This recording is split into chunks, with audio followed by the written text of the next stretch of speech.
a business. 4.14 recognises the need for some further work to be done, some further research into potential mayoral vehicles, if that was the choice of council into the future, but that obviously we would need to align that work with the council's climate change priorities. Excuse me.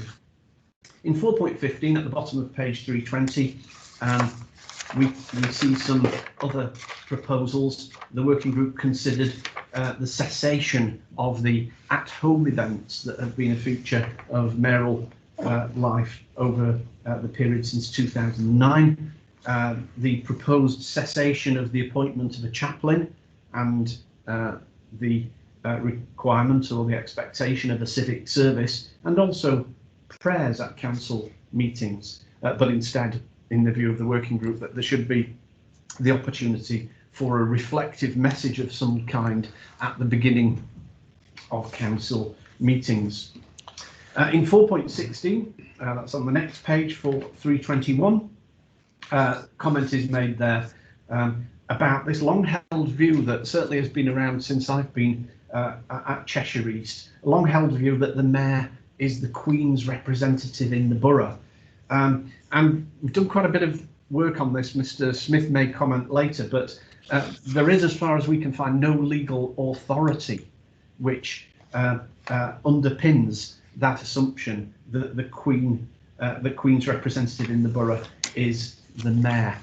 If we look at it carefully, that role falls, as I understand it, to the Lord Lieutenant. In 4.18, and finally, the working group suggests that the recommendations appended to the report be adopted, but that they be reviewed in the 2023-2024 year, when we've understood how the authority is working under the committee system. Just a small point really, but one which may appear in more than one report. In paragraph 4.18 on page 321, the reference there is that review is undertaken by the Constitution Committee, but of course, come the period after May, there won't be a Constitution Committee, so we just note the fact that actually any review will be undertaken by the Council at that time by the appropriate committee. So, Mr. Chairman, I'll stop there. I think I've introduced the report as well as I might, and you may choose to invite the chair of the working group to say a few words. Indeed. Councillor Murphy, would you like to say a few words, and I'll come to Martin Smith. Thank you, Chairman. I would like to say a few words, just very few words. Appreciate, first of all, the help from Brian Reid that we got as a working group, and his summary of the events and decisions being made that he's just pronounced has been very helpful and is very accurate.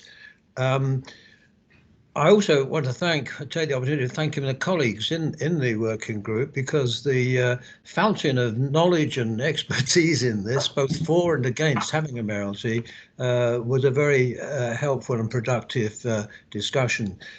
In particular, we had the benefit of a former chairman of a very large council, Cheshire County Council, Councillor Steve Wilkinson, as he was then, and probably I think many members might know him, and he gave us a very good insight into the role of a chairman as distinct from a mayor, working in an area such as Cheshire. We did also have a survey of other local authorities, what they were doing, how some had mayors and some didn't have mayors, and the pros and cons, and that was helpful. And we were also informed of certain legal issues that came about with the mayoralty business. But I just would like to finish by the very special thanks to the staff and officers involved, particularly Martin Smith, who again did most of the research and background stuff, and was very helpful to the group. I do have one or two reservations about some of the items, which I could perhaps mention rather in the general discussion, rather than mention that as the chairman of the working group. But thank you very much to colleagues, to staff, and that's as much as I need to say. Thank you. Thank you very much, Councillor Murphy. Martin Smith, do you want to say anything, and then I'll open Thank you very much, Chairman, and thank you, Councillor Murphy, for those kind words. I think Brian Reid, in introducing the report, has summarised all that I would have said. I think the key document in your paperwork is Appendix 2, the suggested Code of Practice, which is written in a rather different way to the current one, and hopefully does sort of spell out the steps that the working group were proposing to actually introduce a modernised mayoralty. Thank you. Well, no doubt we'll be coming back to you in a few minutes, but I see that Councillor Clowes has indicated she wants to speak. Thank you, Chair. Sorry, I thought Martin might speak for a little longer than that. I was just sort of getting ready, as it were. Yes, I have a number of queries and suggestions, if I may. Sorry. First of all, I presume that we take it as read that where suggestions in this document are contradictory to items in the next agenda item, that there will be changes made. So just for example, we're talking about prayers being removed, but on page 421 prayers are still mentioned, that sort of thing. There's a number of sort of relatively small points, but some larger points that I'd want to raise. I would like it made clear that when we talk about appropriate dress, we're not necessarily talking about, you know, morning coats and tails and all the rest of it, but I think it is important that all councillors dress appropriately in a smart and, you know, sensible fashion for any council meeting, not just a meeting where there is a mayor. And whilst I'm not aware of any situations in Cheshire East, we know that virtual meetings have given rise to some unfortunate incidents in the matter of dress. You know, that as we move forward, we shouldn't actually see as the removal of formal dress to mean something other than, you know, showing respect for the council, not just the mayor, by dressing appropriately, smartly and so on. In terms of other elements that I wanted to raise, I'm sure other people will raise things as well. I'm a little bit confused on page 321. I know that Brian did make reference to it relating to the mayor not being the sovereign's representative in the borough. I would like to know if anybody knows, and I think it might be Martin, what then is the difference between a mayoralty based on a royal charter and any other kind of mayoralty? So that's question number one. If I give you all my questions first, hopefully that will help things. Similarly, when we look at Appendix 2, the suggested amended mayoral code of practice, if I can, I don't have any problems with the first few things, but if we move to 2.3, the mayor in their position as councillor and candidate in a forthcoming local election may campaign for re-election. Again, I don't have any problem with that, but I think it is important that there should be a proviso in that statement that they should not use their current or prior mayoral role or reference it in their political campaigning.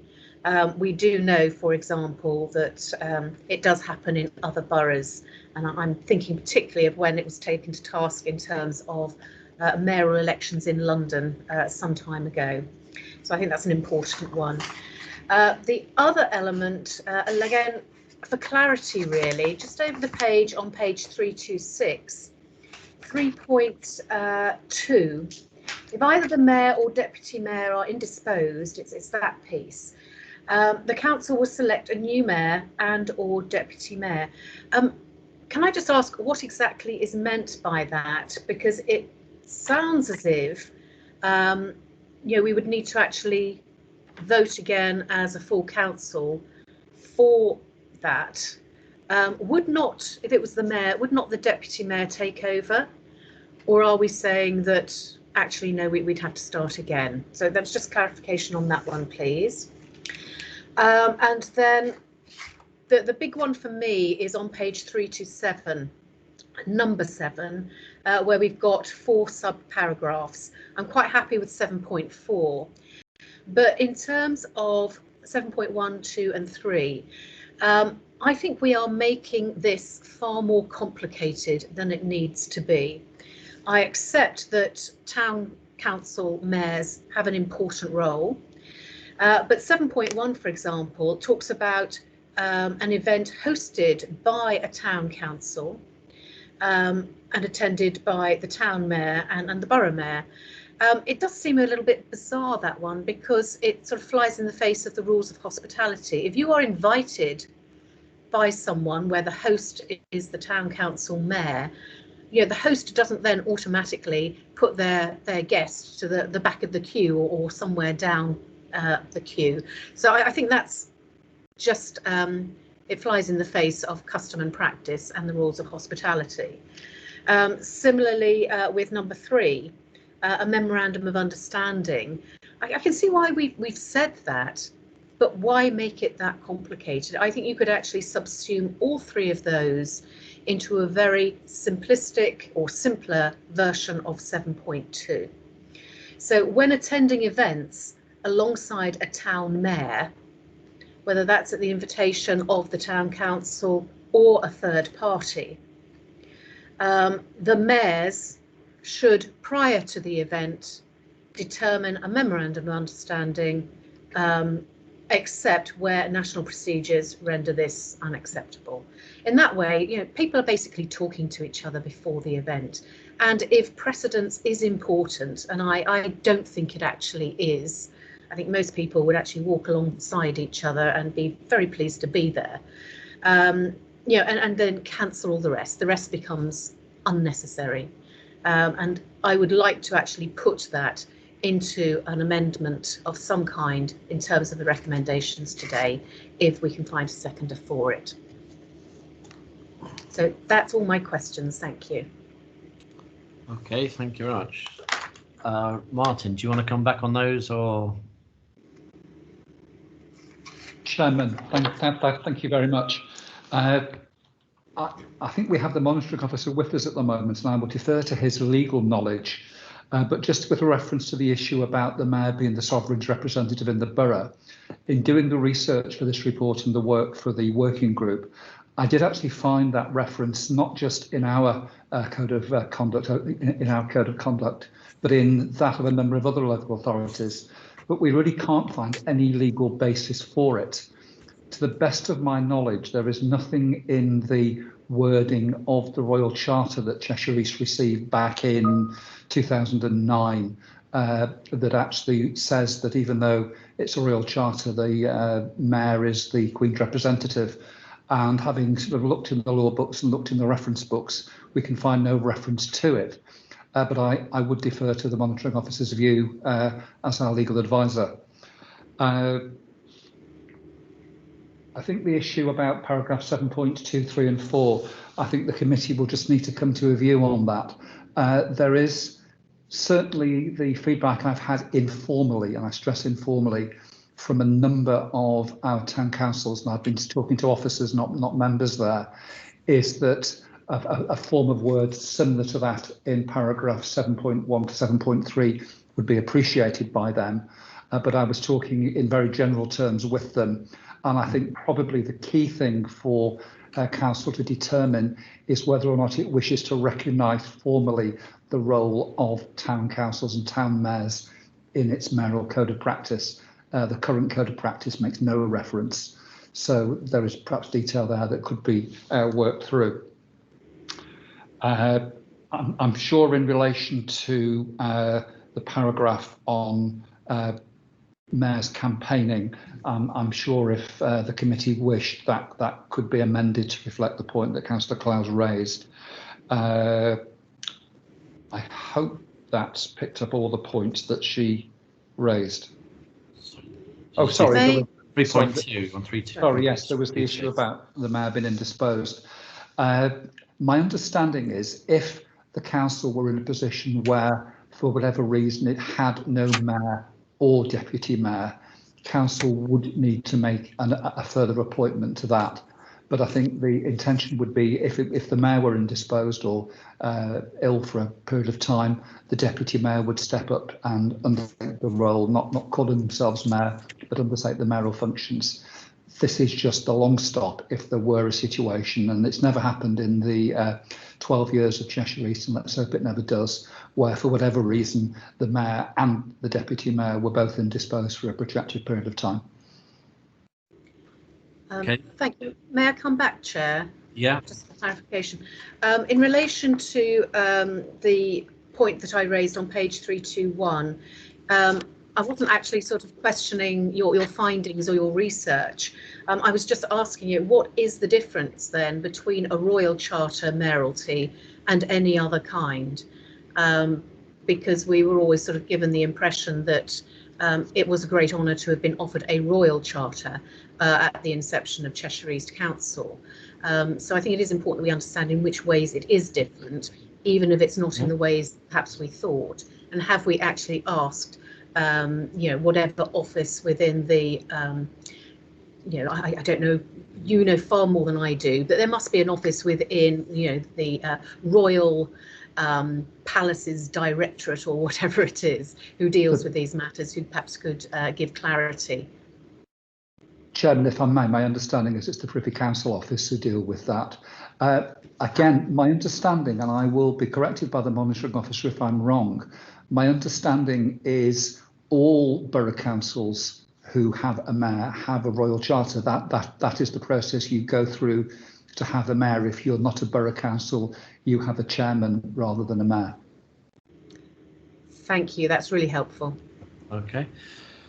But I mean, okay, we're going to come back to your point 7 in a while if we can, Councillor Clowes. But I can just see that Councillor Akers-Smith and Councillor Arthur Moran, both have been mayors, have asked if they can speak, which then I know, which I think we have to allow as they've both been mayors. So if I could ask Councillor Akers-Smith if you can speak, but be brief, please.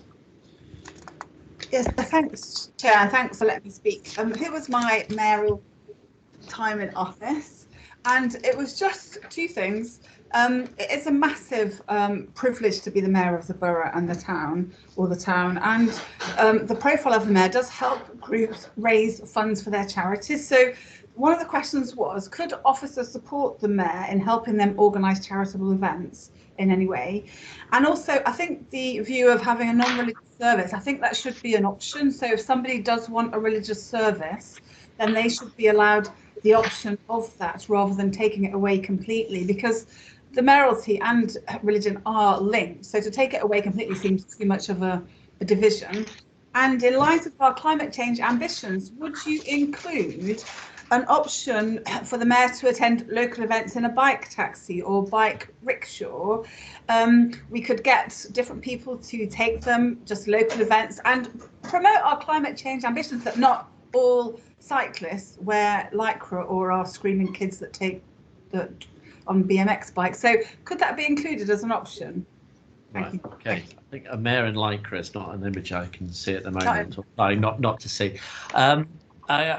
Councillor Moran. Yeah, thank you, Chair, for letting me speak. Well, as an ex-mayor of Cheshire East, can I just say that I think there's one or two points I'd like to make, really, very quickly. First of all, it was a great honour. I was very proud to be both Deputy Mayor and Mayor of Cheshire East. And when I was Mayor of Cheshire East, I think it's very important to stress that it should be non-political and you should be neutral. I didn't attend any committee meetings or group meetings of my group when I was mayor at Cheshire East. And when we talk about events and going to events, I mean, I did over 300 events in my mayoral year, and although the Bentley may look as though it's a little of a luxury, I can tell you when you're doing 4 events a day, and the last one is probably just past midnight, you're very grateful to be, let's say, and going on to Susie's point, we could always have an eco-friendly vehicle as well. As regards the robe, well, there are events that specify that robes should be worn, particularly the opening of the law year at Chester Cathedral, and also some of the royal visits that you're invited to.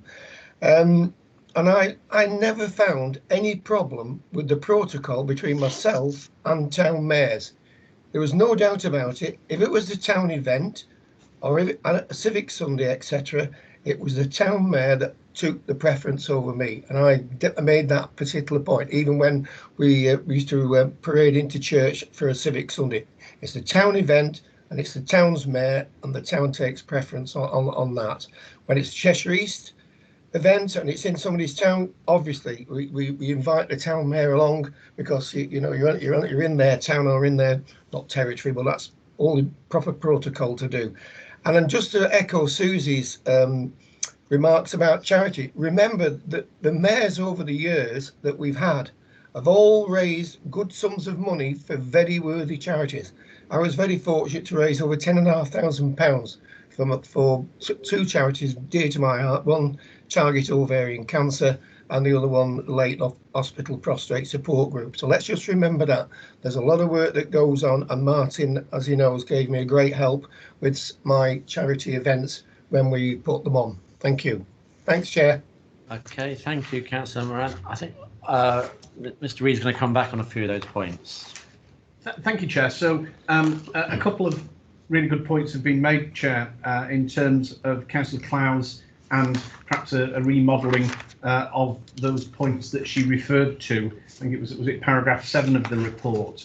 And we can take those away and remodel those if the committee is willing to give powers to the officers in consultation with the chair, obviously speaking to Councillor Clowes to be clear on the point that she wishes to put forward. And also I think the point, Mr. Chairman, from Councillor Akers-Smith about I know the point was raised about rickshaws, but other means of transport which do align with the council's climate change agenda. So those matters of detail can quite easily be added in if the committee is so willing, in consultation with the chair of this committee, and we can obviously work with Councillor Akers-Smith and Councillor Clowes to understand properly the detail that she has rightly raised today. Okay, thank you, Mr. Reid. Councillor Pochin, I said I'll come to you next, and then Councillor Williams. Thank you. Thank you very much.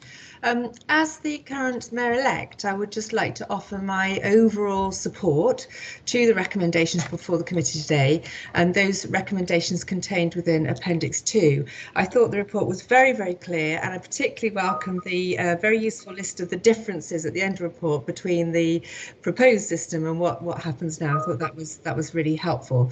When I was approached about taking on the role, I very much accepted on the basis that the role should be modified in certain areas, one of which was modernising the mayoralty and making it more relatable and understandable to the public, while still respecting the traditions and the values of the council and the reason we have a mayor at all in Cheshire East. Secondly, it was to streamline the role of the mayor, to make sure that the role of the mayor added value to the council and to Cheshire East, and that our residents understood where that value was added. And finally, it was to make the role cost effective. And part of that was to make it environmentally friendly. So I very much support the changes that are talked about with respect to cars and electric vehicles and, cycling to events, although I'm a little bit worried about my hair. But, very, very much so, we need to modernise the mayoralty. So for me, overall, very, very welcome. And I also think it's very appropriate to do the review in 23-24 to see how it's going, so that there's an element of flexibility. My only areas of concern were, and they have been mentioned, one is the whole issue of a chaplain. I kind of think that should be something that the mayor themselves is able to decide within reason and of what acceptable. But that was a little area of concern for me. And also, again, just retaining a degree of formality. I understand that in this day and age of Zoom calls and all the rest of of it. You know, we have lost some formality. If I stood up, I do have my jeans on from the waist down, I know. But the fact is that I am very much a stickler for formal dress, to, you know, within reason. But and so I would very much like to see standards maintained. But overall, very supportive of the report. Thank you for letting me speak, Chair. Okay, thank you very much. So I'm going to come to Councillor Williams, and then, sorry, I did miss you out, Councillor Marin, but I'll come to you after that, and then Councillor Stock. So, Councillor Williams. Oops. So I've disappeared. Oh, hang on a sec, there I am. Sorry, I'm having a little bit of trouble there. Yes, just very quickly, just to give a little bit of background that might be helpful to some of Councillor Close's questions and comments. I think that section, from memory, was the bit that exercised us the most as we were talking about it, because it was very interesting to have some feedback this afternoon from Councillor Moran and you know, people who have been mayors, but there was some input from former mayors on the group, and I think we probably over-egged it.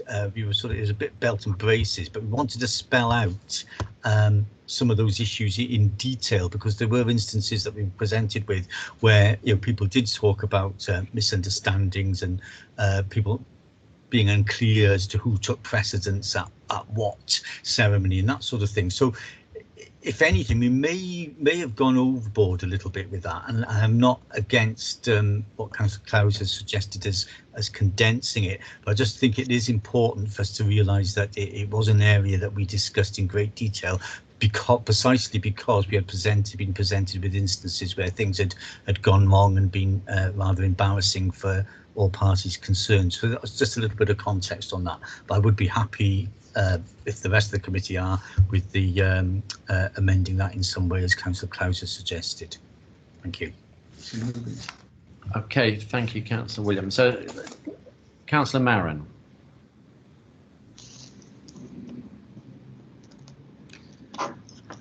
Thank you. I've got 1 or 2 points to make, and also maybe 1 or 2 questions. Just referring to paragraph 7.1, 7.2 though. I had the good fortune and honour of being Mayor of Nantwich in 2018. That would have been the time when Councillor Smetham was Mayor of Cheshire East, and Councillor Akers-Smith was also a town mayor. And we hadn't got the benefit of paragraph 7.1, 7.2, but that is how it tended to work out. I found, you know, whenever I was invited to an event with Councillor Smetham, we'd often walk together, and you know, when it was a town event, it just seemed, these things just seem to occur naturally. I just wonder whether, because it's been put down in writing, you know, there's offence been taken, or maybe a perceived likelihood of offence. But in practice, I found that worked just naturally. We didn't even speak about it; just happened. So. It didn't raise any alarm to me, 7.1, 7.2, when I read them. I do have a couple of questions, though. On page 325 at paragraph 2.2, I'm just confused by that paragraph, to be honest. So if somebody is already a director of an academy or a charity or whatever, does that mean they have to cease that position when, you know, if they were to be elected as Mayor of Cheshire East? Because it goes on to say you may accept these positions if. So as I said, I'm just confused about the paragraphs. So if they've already got positions, do they have to stand down by virtue of the fact they have become mayor, is the essence of that question. I don't know if I'm having an answer to that before I carry on. Well, why don't you finish, and then perhaps we can answer them all together.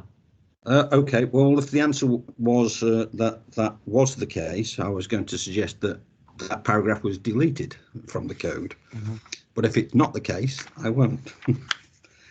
So on. Okay, well, in that case, I will stop it. Martin, do you want to come back on that? Thank you, Chair. No, I think the change in the proposed code of practice to the current one is that where in the current code of practice the person appointed as mayor has to stand down from positions which they are on, they would not have to in future. Paragraph 2.2 is a little bit different. It's talking about the mayor accepting ex officio positions in organisations. So, for example, the mayor of Cheshire East always has an involvement. He's the chair of the hospital radio at Leighton Hospital. And there are a number of other organisations which the mayor automatically becomes chair of. So paragraph 2.2 is just confirming that will continue, but they will not have to stand down from an ASDV or be barred from being a committee member. Okay, thank you for that. And then I had two other points on page 326. First one was paragraph 5.1. I think I'm in alignment with Councillor Beauchamp on this, about whether the mayor should be allowed to wear chain and a robe. Now, but I'm not necessarily thinking of formal council meetings. I'm thinking of events that the mayor is encouraged to go to, which might be, say, in a school, maybe involve doing some readings for school classes and things like that. And I know from previous experience that school children and other members of the public actually like to see the mayor in robe and properly dressed up in their eyes. You know, going along in a suit is not the same thing at all, and I think would actually undermine the position. So I personally would like to see that narrative changed and replaced with the mayor and deputy mayor may wear their chains of office and robes at formal and informal events if they so wish. In other words, it becomes a personal choice for anybody who's in that position. And I argue that as well on the basis of you'll be attending many events whereby there are mayors of other towns there and they will be robed, and you know, you will feel out of place. I know that from experience. So I just think there should be some personal choice in that one. On page 326, paragraph 6.2, I personally would like to see that deleted. And that is the paragraph which says that you should accept as many invitations as possible to attend events. And I say that on the basis of we are supposed to be growing the town mayors. I thought that was part and parcel of this review. And I think that this is just in contradiction with that wish to grow the town mayors, if you like, because we don't have to attend everything that the town mayor is invited to, is a view. So I personally would like to see that paragraph deleted, and it will be down to the mayor to decide whether he wanted to go, not to be encouraged to go to everything they possibly could. And for the purposes, as I said, it contradicts growing the town mayor. Okay, so taking those 2 points, unless Martin, do you want to come back on them, or are you happy to, if we... Chairman, if I may just perhaps clarify a couple of points. I think the point made by Councillor Maron in relation to the wearing of the robes at things like schools is a very good one.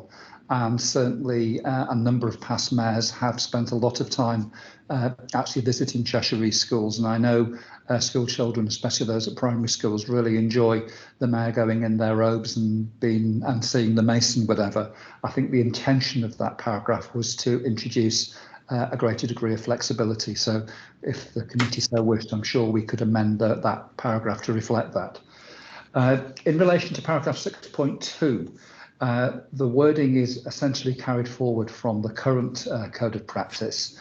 But I would, and I think it's up to the committee to come to a view on that, but I think I would just remind the committee that the mayor doesn't accept, the mayor only attends events to which they are invited. So each time an invitation comes in, it's because an outside organisation has thought through the process and wishes to invite the mayor to go. And as Councillor Maron will remember from his time as town mayor in Nantwich, there are a great many events which are attended by both the borough mayor and the town mayor, and the two mayors get on very well. And Councillor Moran was quite correct in saying that what's in paragraph 7.2, 3 and 4 in this document is very much a reflection of how things are at present it is formalising it, and perhaps by formalising it, it actually looks a little bit more black and white than it perhaps otherwise would be. But that is very much how the Mayor of Cheshire East has worked with town mayors for the last 10 or 12 years. Okay, thank you very much. Now, people are telling me I'm missing people and who've got their hands up. I don't actually see any hands up at the moment, so bear with me. But what I do see is I'll come to Councillor Stott, then Councillor Bailey, and then I understand Councillor Clowes has come up with some wordage. Yes. Thank you, Chair. I'm just wondering if there is an appetite, if I proposed that an item is added to the work programme in relation to this item for the committee, giving consideration to the inclusion of options for council to address conduct issues in relation to the role of mayor that would work alongside the current members' code of conduct. Thank you. Okay, thank you, Councillor Stott. Councillor Bailey. Thank you, Mr. Chairman. Thank you, whoever. I know it's difficult. I'm sorry I can't use the chat. So, yeah, my comment is similar to Councillor Pochin's in relation to flexibility in terms of appointing a chaplain, prayers at council meetings and holding a civic service. I was rather hoping that the bullet point on page 329 would give that personal flexibility to a mayor. I believe there will be mayors that would prefer not to, and I believe that there will be mayors that would prefer to. And I just sort of feel that flexibility would be welcome. I do recognise that in terms of holding a civic service, that is an expense. But I also recognise that the mayor will be asked to other civic services. So if there was that flexibility, but not with the budget, would that be an option? And can I just echo comments made about the work on this?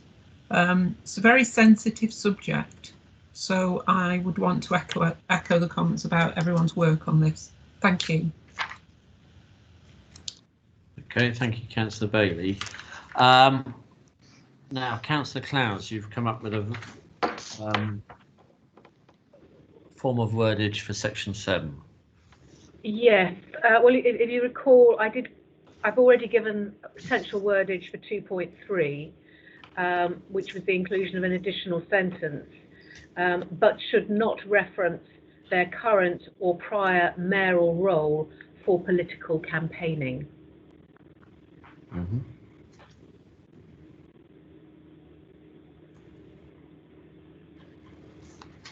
I'm just aware of people scribbling things down. And then in relation to item 7, I take on board what has been said and fully appreciate that town council mayors and borough council mayors have worked extremely well together, generally speaking. I think, you know, this sort of harks back to one or two more fractious incidents some time ago.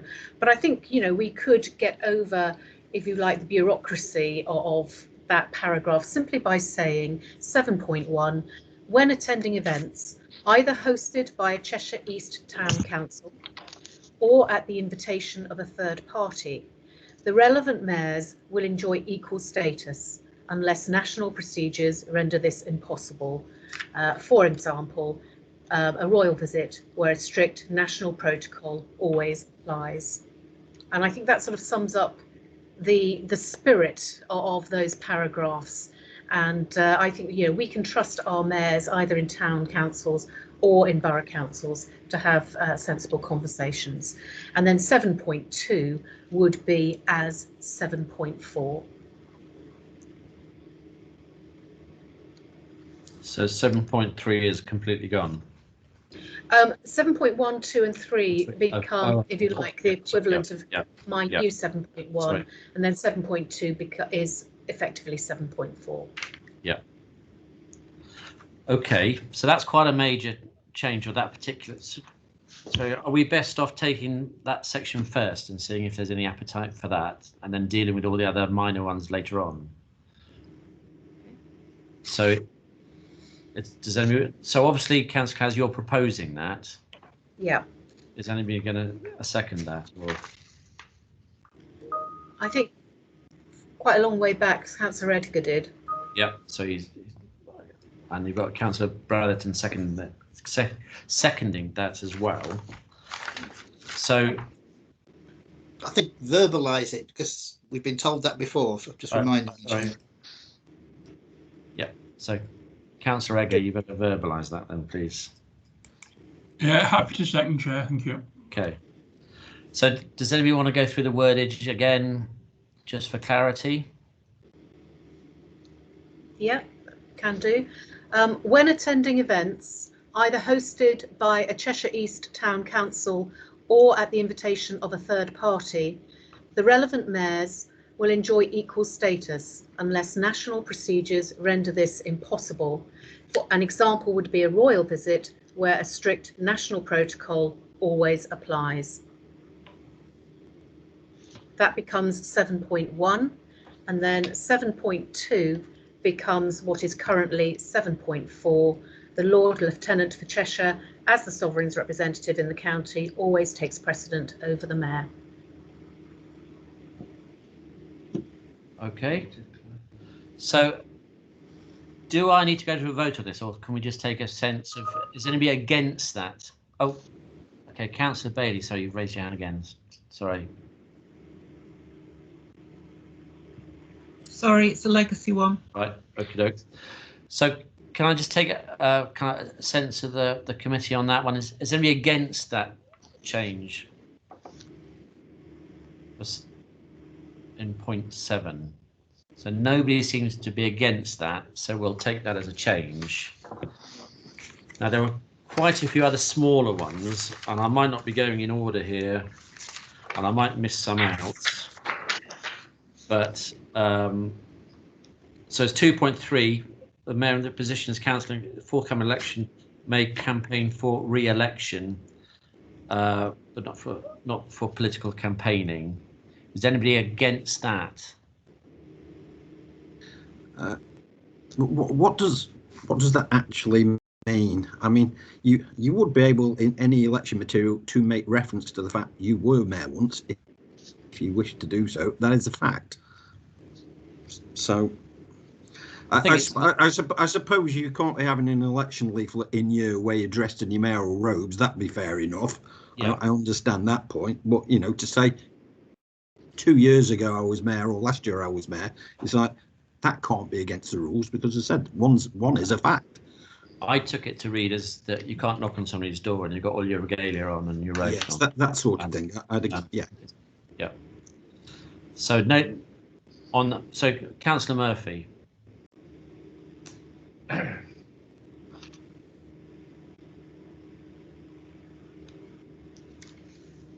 Councillor Murphy, you want to come in there? Sorry, yes, I'm just saying, I'm raising another issue, or have you dealt with the current one? No.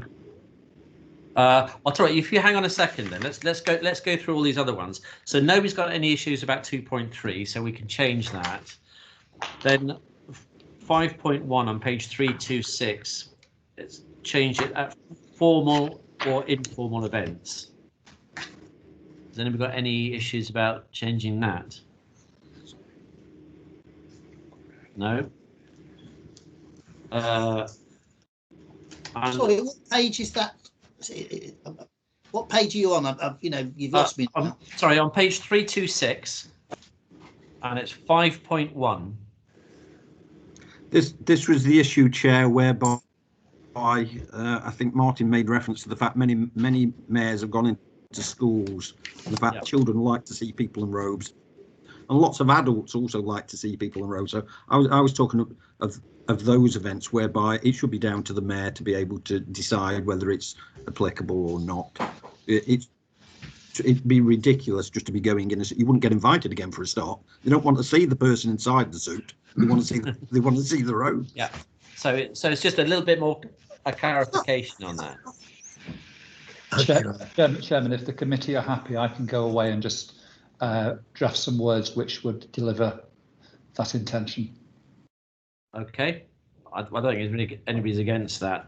And then there was the issue of 6.2, which is also on page 326, which Councillor Marin has suggested we just delete altogether. I'm just thinking it's unnecessary. As Martin says, you get invited and you'll be able to go or you won't be able to go. But it shouldn't be a competition. As I said, it just seems to be contradictory. I just don't think it's necessary. So has anybody got any? Could I come in there, Chairman? Sorry, I can't type quickly enough. It's Councillor Clowes. I accept that, you know, any mayoral event is something to which the mayor has been invited. And I don't see this in any way as suggesting that there is a competition between different kinds of mayors. But I do think it's quite important in that it's almost an instruction to the mayors or mayors-elect that you know, they should take up as many as possible of the invites that they receive. So I think perhaps you could add that as some clarification, so that the potential misunderstanding that Councillor Marin is suggesting can't happen. But I don't think it should be removed, because I think it is important that mayors understand they are taking on a sizable role.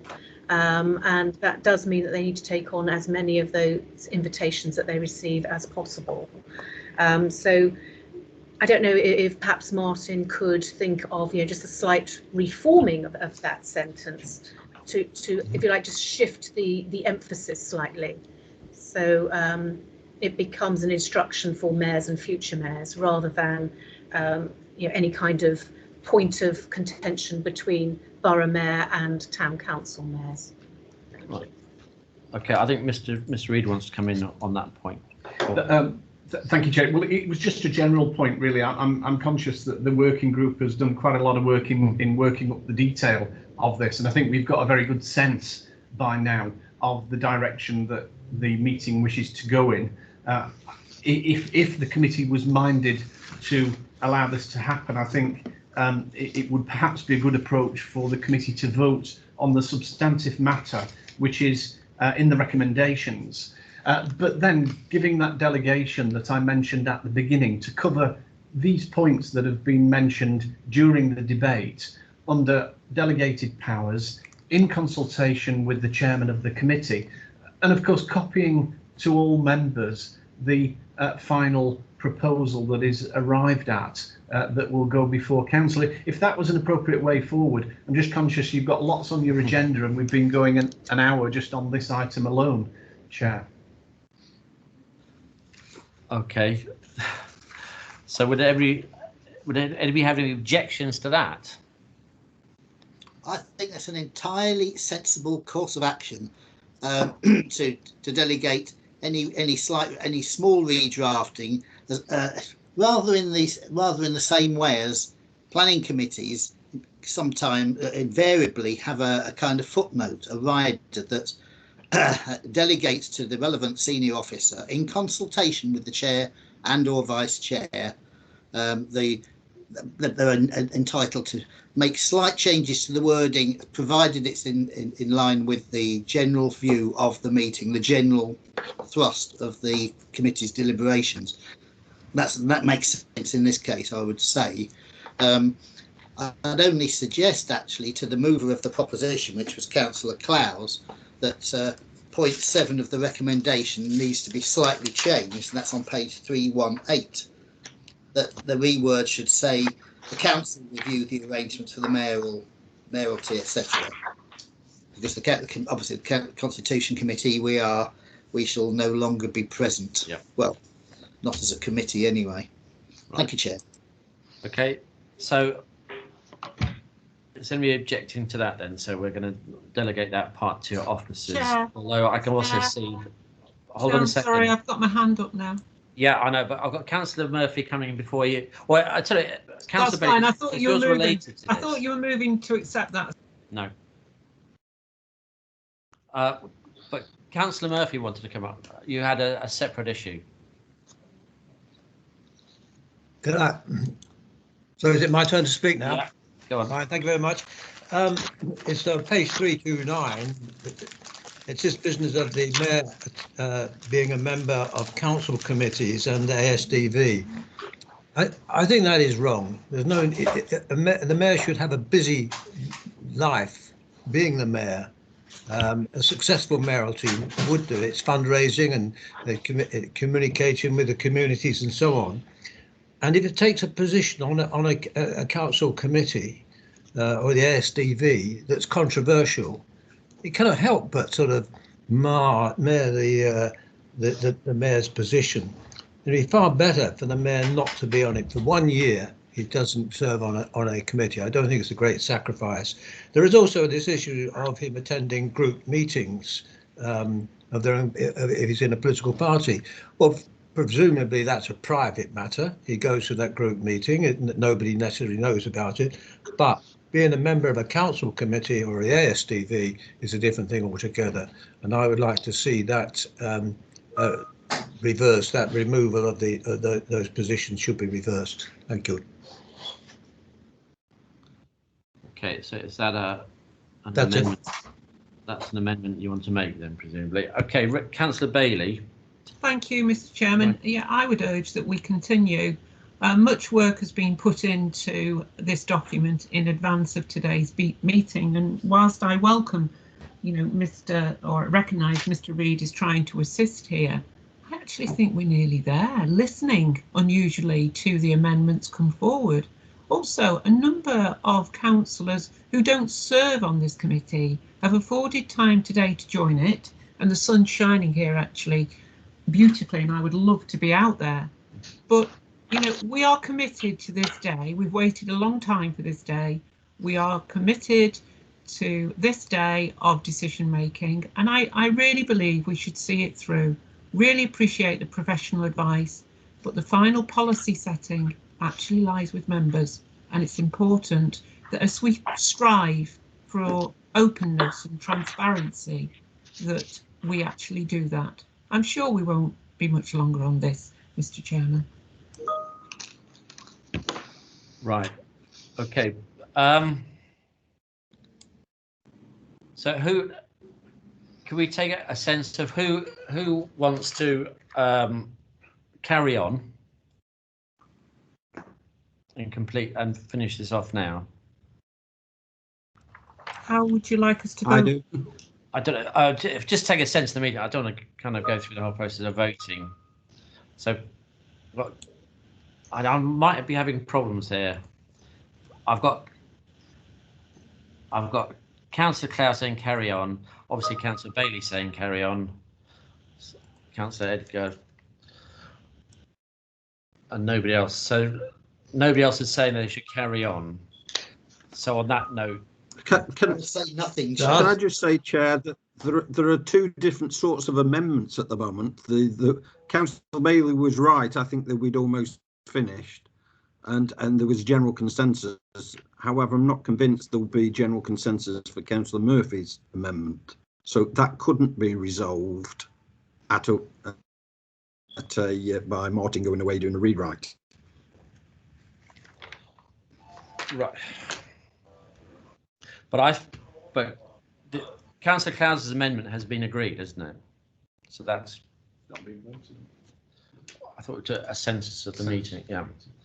So, Chairman, I'm sorry to be awkward and I'm sorry to interrupt, but I don't quite understand the way we're doing this. We seem to be doing an amendment to this clause, an amendment to another clause, an amendment to the other.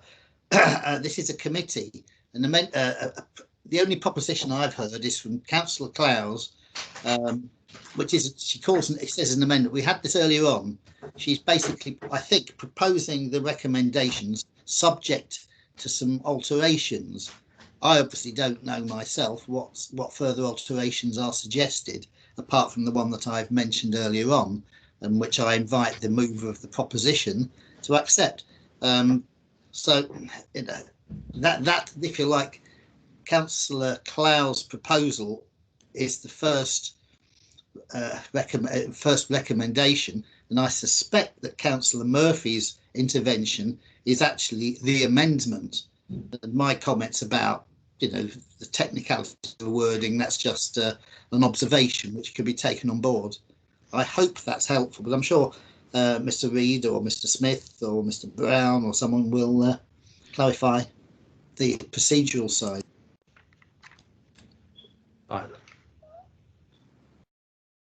I mean, I had taken it that Councillor Clowes' amendment on Part 7 was we took a census of the meeting and there was no opposition to that. So as far as I was concerned, that has gone through. We were then just going on through some of the smaller issues and the minor issues of changing wordage and stuff. And just hoping to kind of get approval of that as a census, which I accept that we had almost got to the end of. The only other one was the flexibility of change of having a religious service and having a chaplain. So maybe if we just change that to we leave it down to the mayor if they want a chaplain or not. Does anybody object to that? And then okay, then finally, and then Councillor Marron's about the flexible use of the robes and the mace. I might have missed that one, but I think nobody seemed to argue on that point. So I think there was a census view of that. And then we've got Councillor Murphy's point, which is whether we remove the reference to the mayor not being a director of an ASD, or bullet point 3 on page 329, which is reference to the mayor not being a director of an ASDV being removed. But people thought that might be contentious. Can I, Mr. Chairman? Yeah. Could I just pass that as a proposal, a motion, and then it can get it voted one way or the other? But I don't think anybody's going to second it, so it'll be over in just 2 seconds. Well, so I propose that we establish that the mayor should not attend group meetings during its period of office, that it should not be a member of a council committee. Sorry, not group meetings, should not be a member of a council committee and should not be a director of ASDV during his or her service period of office as a mayor. Right, so Councillor Edgar has seconded that. Chair. Sorry, Mr. Brown. Yeah, I'll verbalise that. I'll second it. Right, thank you.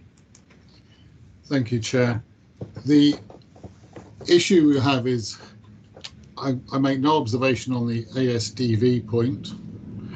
In respect of the mayor being a member of a committee, that actually becomes a matter for the mayor. If the mayor is part of a larger group, then the group may decide that the mayor does not need to be on any committee. If the mayor is a single person or not part of a larger group, then there are provisions in the proportionality calculations that provide for committee spaces to non-group members. If the mayor was to qualify, then the mayor would have to make the decision whether or not they wish to be on the committee. It wouldn't be for full council, even by a majority vote, to preclude an elected member. So the question is, you're relying on the mayor's good grace. The issue about the mayor being politically neutral is, of course, absolutely correct. But we have to draw a distinction between the mayor being politically neutral in the office of mayor and the mayor being in a, if you like, a personal capacity or that ward councillor type capacity. I think you have something like 12 single member wards, and they are, of course, entitled to be represented throughout the year of the mayoralty. Thank you, Chairman. Mr. Chairman, is that Mr. Brown's opinion? That's an opinion that he's given to us. What's the authority for saying that the mayor is entitled to take a place on the committee? Where's the law come in there?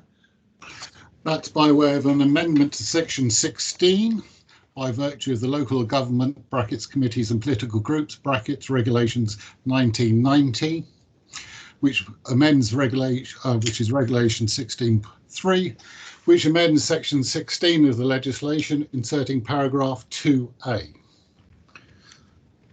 Which is where appointments for to be made to seats on a body to which section 15 applies. Otherwise, in accordance with the determination under that section, it should be the duty of the authority or committee, as the case may be, to exercise their power to make appointments that secure the persons appointed to those seats are not members of any political group. Would have been helpful if that has been put in the report, rather than just letting us take it, for example, for an assumption that it you know, without reading that and seeing that, I just think it's a bad show that it should be sprung upon us like that. But there you are. If we take that what was said as a meaning that you can't have that restraint on the mayor, fair enough. But if it is, you know, I hope that Mr. Brown will send me a copy of that exact piece of legislation. Thank you. So do you want to change your amendment, or? Well, if it's unlawful, what I've understood Mr. Brown to say is that it would be unlawful if we restrained or barred the mayor from taking a place on a council committee. Well, I'm talking about the standard committees, not if there's some charity committee or temporary committee. That's a different matter altogether. But the standard committees, it's like the ASDV, the committees of the council. Yes, Chair, to be clear, a committee of the council, you cannot oblige a duly elected councillor or restrain a councillor sitting on that committee if the proportionality calculation provides for it. The councillor themselves, that's political. A group could choose not to appoint the mayor to the councillor. Jesus Christ, you can't be Arthur, can you turn your mic off, please? Sorry. And let Mr. Brown continue. I'll talk to Mr. Brown. One often can see a situation where there may be a compromise position if the mayor doesn't wish to not to be on a committee, where a non-controversial or a regulatory committee is a reasonable compromise, but those are political discussions to be had. If the proportionality calculation lends itself to an appointment of a non-grouped member, then that non-grouped member is the one who will have to decide. So in general terms, the prohibition of any elected member being on a committee is not something that can be imposed upon that member. It is something that that member would have to agree to.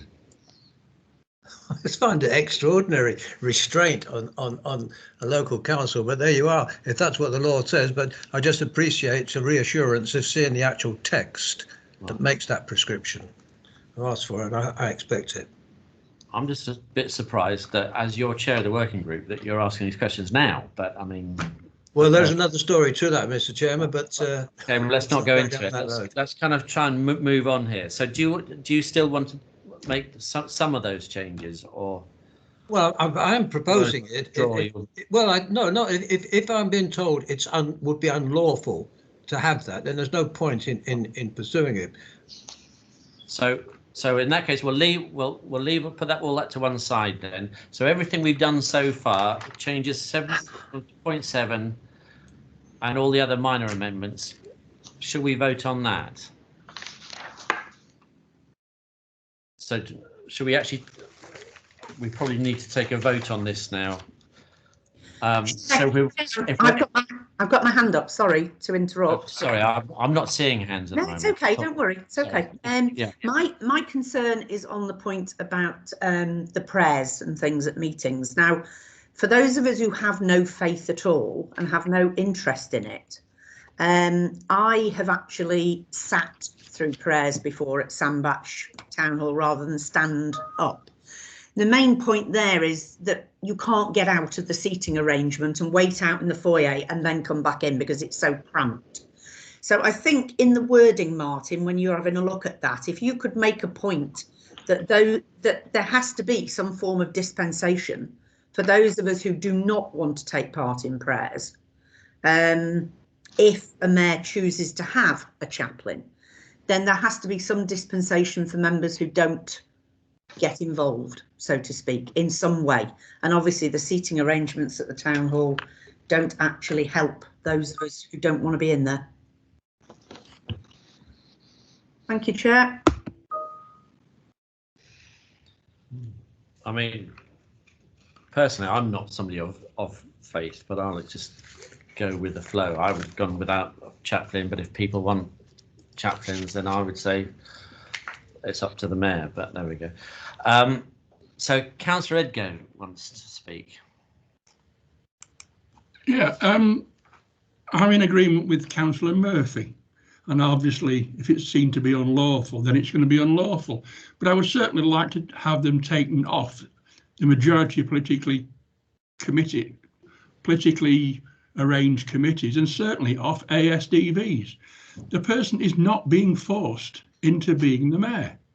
It's a matter of choice. And if they're on an ASDV and they're the mayor, you know, I do see a conflict. You may not be able to attend a mayoral event because you have an ASDV meeting, or you may not be able to attend an ASD meeting because you're the mayor. You should be free and complete in your attention to the mayorship. I intended to do that. It didn't happen for me, but that was my intentions. And I would have had no other conflict to that position. So I'm afraid I'd like to propose what Councillor Murphy was proposing, except for the unlawful bits. I'll second that, Mr. Chairman. Right then. Okay, so we got. Thank you, Councillor Murphy. So okay, let's go back then. So we're back to page 329. Well, it's actually in the other paragraph, isn't it? 4.3. Oh. Chairman, if I may assist, page 329 are those things which have changed, and because this has been taken out of the current code of practice, it doesn't actually appear in it. So it would have to be reinserted if the will of the committee were to say something, albeit something that was lawful. Well, isn't it paragraph 4.3 deleted? What 4.3? What page? Page 318. Right. Chairman, I think it would need to appear in the code of practice, which from memory, I don't think it does at the moment. But if it's the will of the committee to insert something, I'm sure we can produce something. Well, fancy leaving out a vital so which legal. Okay, so which points on page 329 do you want put back into on page 318, 4.3.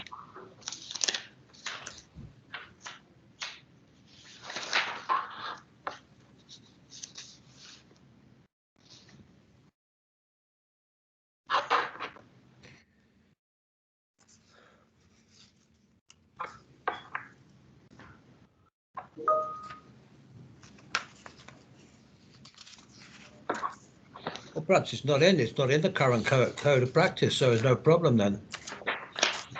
It's Sure.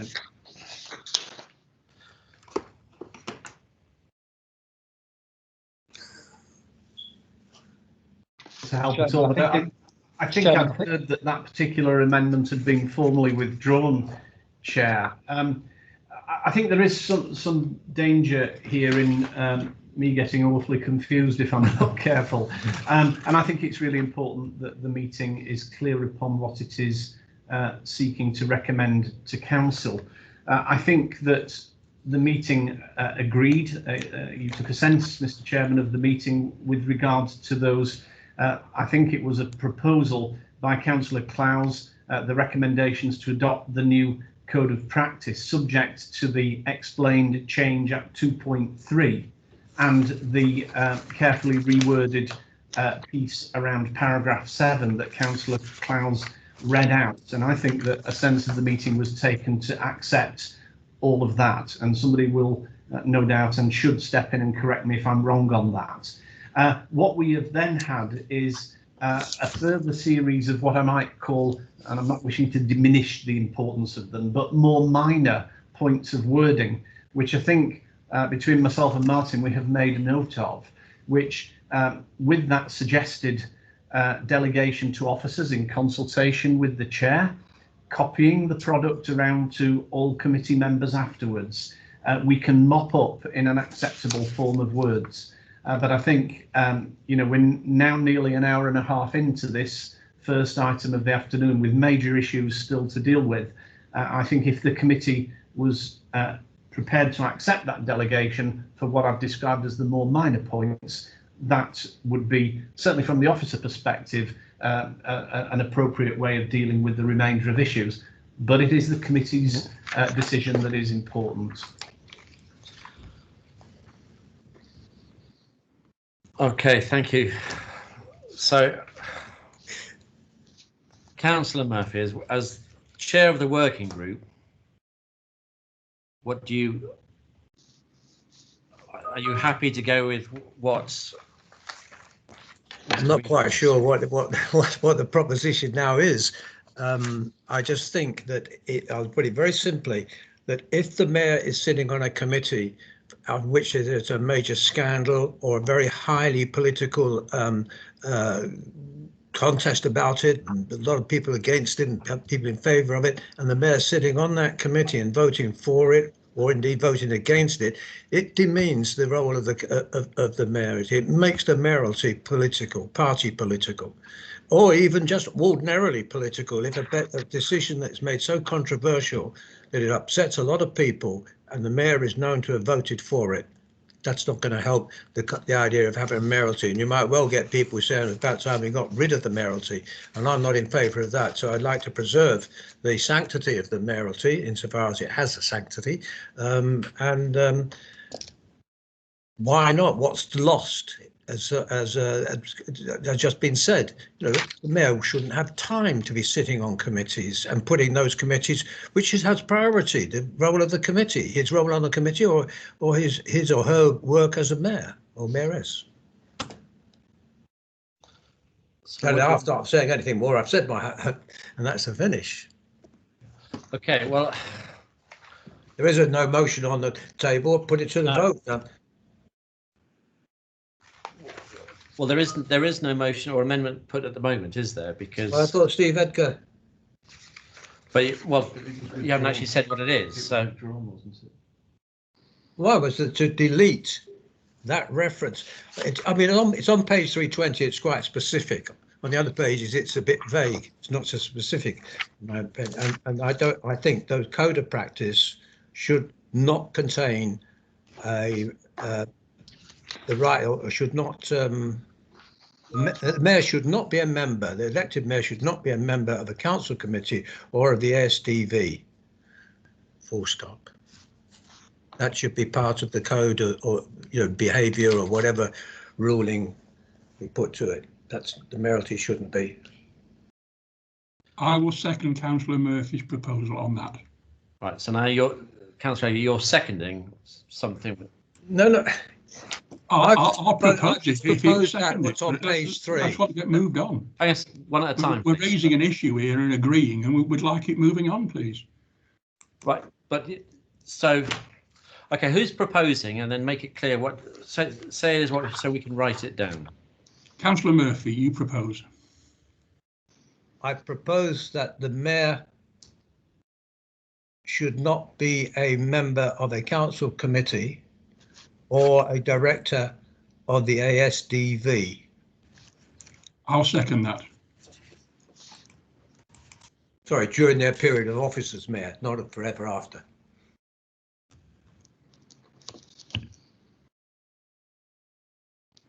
So, Councillor Egger, you support that change you made at the end, that Councillor Murphy made at the end there? I do, yes. Right. Councillor Hogbert. Frankly, I thought our monitoring officer advised us that to specifically exclude any member of the council from committee membership, whether it's the mayor or anybody else, is outside of the powers of the council. ethos of the Local Government Legislation, Representation of the People Act, and so forth, that he has cited earlier today. It's within the gift of a group, of the individual can choose not to take up a committee place and donate it somewhere else, especially if they're not grouped. And if they're in a group, then the group can say, right, Councillor X is the mayor, and so we'll have no committees. But we cannot remove that right. I suggest that reference that says the mayor can't be a member of a council committee, then that suggestion, I suggest, is illegal. And I think that was the advice that Mr. Brown gave us. So if that is the case, I will vote against this as it stands. Right. Mr. Chairman, could I just make some comment on that? I now under the new scheme, because I'm not a member of a political party, I will not be able to be a member of any committee. Not true. You are formed. You and another person are formed as a political group, and therefore, in any case, and whether you were in a group or not, I think the monitoring officer, I'm sure, will clarify the advice he gave. It needs to be made clear to all members of the council. So can I bring in David Brown here just to clarify that whether that amendment is legal or not, and can we actually vote on something like that? No, it's not. Councillor, Chairman, thank you. The amendment as it's proposed is purporting to prevent a duly elected member of the council sitting on a committee. You may not do that. You may invite the mayor not to sit on a committee. Now, the main prohibition for this is that when you undertake a proportionality calculation, there are provisions for non-grouped individuals to effectively take up remainder positions on committees. If a person was to qualify for one of those positions, the only way they could be prevented from sitting at that committee is if they chose not to. So effectively, you would have to amend the proportionality calculation, which would require the entire agreement of all council. Now, in reality, that is the individual councillor who's impacted upon. And that's the reality of the situation. So in respect of ASDVs, directorships, I'd make no observations. But in respect of committee membership, that is one of the functions of a duly elected councillor, and a committee such as this could not make a recommendation to prevent a person sitting on a committee. So as this amendment stands right now, we can't vote. Makes sense. People are prevented from being on the committee all the time. But as it stands right now, I'm going to be prevented from being on a committee. So we can't vote on it as it stands right now. So I think if you remove the reference to the committee and just keep it as ASDVs or directorships or whatever other wording that you want, then I will make no observations at all. It's a matter entirely for you. Okay. Through so you, Chair. Hello. I would like to propose that Okay, a standing mayor cannot be a member of an ASDV, and it would be appropriate if they would stand down from committee work if at all possible. So the mayor should not be a member of a, so you can't say committee, but of an ASDV during their period of office, but they should. If they are a member of a committee, it would be advisable for them to find a substitute or something of that nature. It's not a rule. It wouldn't be unlawful.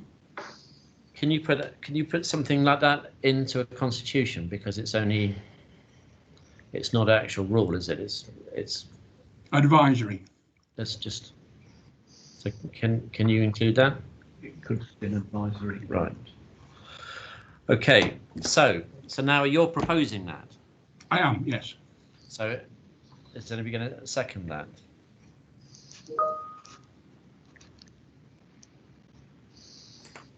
Come on. I'll second it. Right. Is it? Okay. Gosh. So, okay, we've now got a proposer and we've got a seconder. So, to put it to are the we vote. we're just going to vote on this amendment now, isn't it?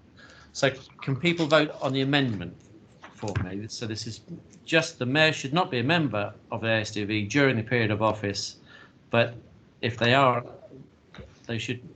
I haven't got the exact wording here, but if they are a member of a committee, or they're advised not to take the seat. They are advised not to take the seat. Thank you. So now, can I take a census of the? I'll take a vote. Yeah. Okay. Right. So let's take a vote on that amendment only. Okay. So this is just on the amendment, which is proposed by Councillor Egger and seconded by Councillor Murphy. So I'm afraid I'm coming to you, Councillor Asquith, again. If you're there. Sorry, you're talking. Sorry, we're going to vote now. So Councillor Asquith has had to leave this item. Right. So okay. move on to the next vote. Right. Councillor Bailey, thank you for that. For the amendment, Mr. Chair, thanks. Councillor Benson.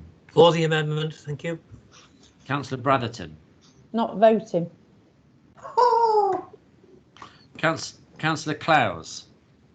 For the amendment. Councillor Crane. Abstaining. Councillor Edgar. For. Obviously for. Councillor Hogben.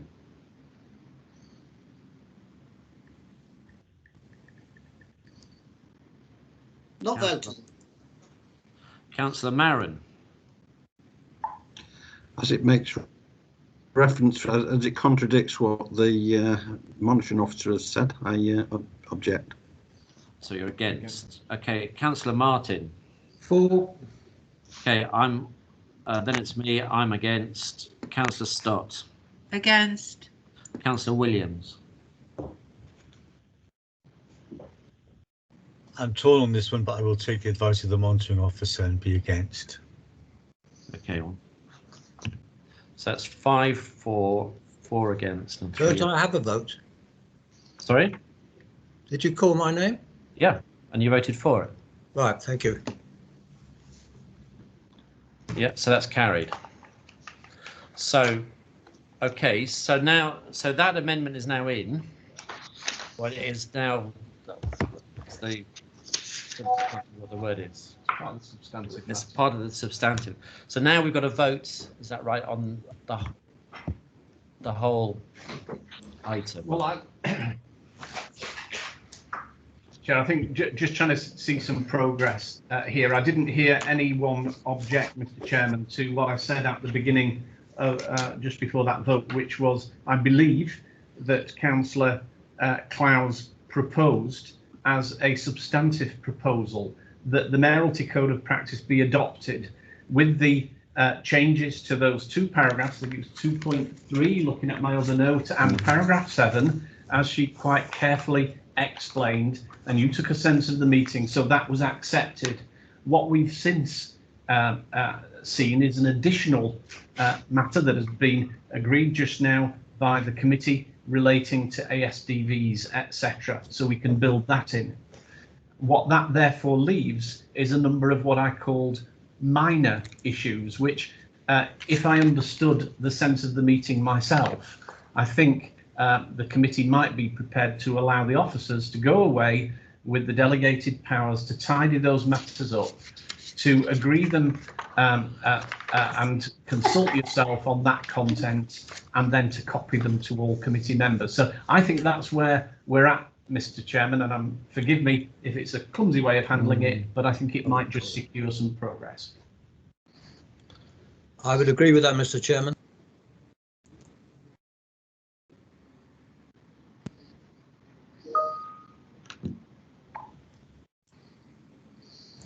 Councillor Move Clown. the vote, Chair.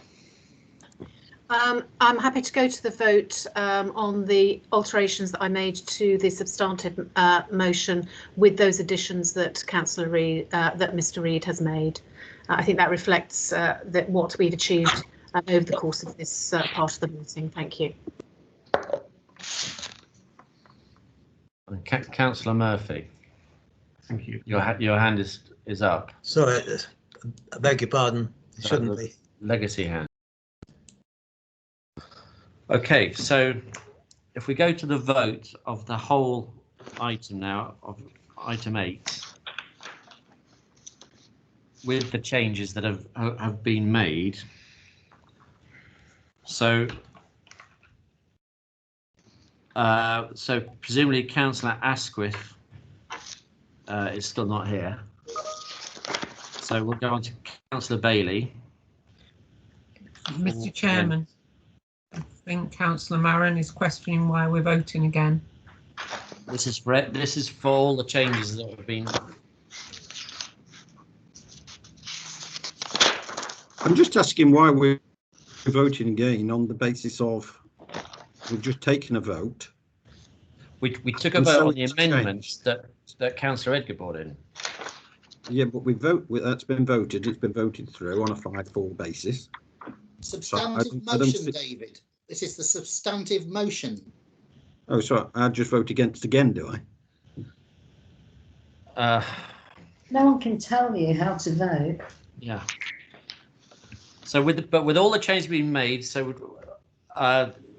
Councillor Edgar's motion is now in. The changes that Councillor Clowes have made are now in, and the minor changes that are going to be made are we took a census and agreed, but now we're just taking a vote on the whole of item 8. Okay. I've been asking Councillor Saunders, mute your microphone, please. So I'm presuming Councillor Asquith is not here. So Councillor Bailey, are you for this or against or abstaining? In view of the amendments, I am for. Thanks, Mr. Chairman. Right. Councillor Benson. I'm for. Thank you. Councillor Bratherton. Not voting. Councillor Clowes. For. Councillor Crane. Abstaining. Councillor Edgar. For. Councillor Hogben. Not voting. Councillor Marin. Context the committee constraint, voting against. Okay. Councillor Martin. For. Councillor Murphy. For. I'm going to vote for this time. Oh, sorry. No, again, sorry. Amanda, Councillor Stott. Against. And Councillor Williams. Can I just clarify? We are voting for it to go forward for consideration by full council now. Is that what we're voting on? Correct. Yeah. Okay. Well, there's certain items that I wasn't happy with, but I am in favour of it going forward for consideration by council, so I'm voting for. So you're for. Carry that. So that's 7-3. So that is carried. Okay. Whew. Okay. Now then. Now we've got the big one. Thank you, Martin Smith, for your time and patience. Yeah, can I go home now, Chair, please? No, I'm going home. You're taking over. Oh no, I'm not. Mr. Chairman, can we just have a 5-minute comfort break to prepare sure. us for this one? Is that okay? Yeah. Could I move an amendment? Can we make that 10 minutes, please? Because for we elderly people, it takes a little bit longer to go up and downstairs. Let's make it 1:45. Okay, thank you. That's fine.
Okay, so if everybody's back, so it's 3:45. I'm afraid we have to do a roll call again. So if I can just go through, I'll start from the top. Councillor Asquith. Come back to you just in case at the end. Councillor Bailey. Hello, thanks, Chairman. Councillor Benson. Yes, thank you, President Chairman. Councillor Bratherton. Yeah, I'm back. Councillor Clowes. Present, Chairman. Councillor Crane. I'm here. Councillor Edgar. Yep, I'm here, raring to go. Okay, Councillor Crane, excuse me, didn't sound very as bright as you did there, Councillor Edgar. Councillor Hogben. Okay, we'll come back to you. Councillor Marin. Yes, here, Chair. Councillor Martin.